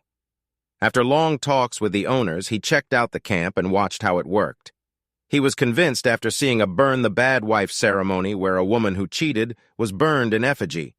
He signed a contract with the company, hoping his formula would help men like him. He never saw Nancy again, but got updates about her. She took her classes online and finished after 18 months. She wrote to Ron many times, but stopped when he didn't reply. As expected, she got cervical cancer 2 years after his checkup. She had major surgery, then chemotherapy and radiation. She almost died a few times, but was declared a cancer survivor a year and a half after her diagnosis, weakened and changed. She struggled each day, but slowly regained her strength. She kept getting treatment for the mutated gonorrhea, but most of it was gone after the surgery and radiation. 2 years later, they found a cure for the new strain of gonorrhea. A year after that, it was approved for use. A year after his divorce from Nancy, Ron went to a Star Trek convention in his town. He dressed as a Klingon for fun. There he met a friendly redhead named Belinda who also dressed as a Klingon. "New Q, Nick you," she greeted him, which means, "What do you want?" He was impressed and started talking to her in Klingon until she couldn't keep up. They stayed together for the rest of the convention and started dating. She had just divorced a cheating and abusive husband. Like him, she was smart and part of Mensa. She worked as a researcher for an aerospace company. She wanted someone smart and strong. He shared his story and told her he wanted an intelligent and faithful woman. "Not only do I know about being faithful, but if you ever cheat on me, I'll make sure you regret it," she said with a smile. He smiled back. They spent many nights playing brain-teaser games and talking in Klingon. Ron was happier than ever before, and they fell in love. One night, he asked her to marry him. She not only accepted, but insisted they start their life together right away. At their wedding, after Ron kissed his new bride, they looked into each other's eyes, raised a fist, and surprised the guests by shouting, "Kapla," which means success. Hey, audience, if you like this video and want to keep up with more thrilling stories, make sure to subscribe to Prince Cheating Tales and hit the notification bell. You don't want to miss out on our upcoming adventures. Thanks for watching, and we'll see you in the next wonderful story.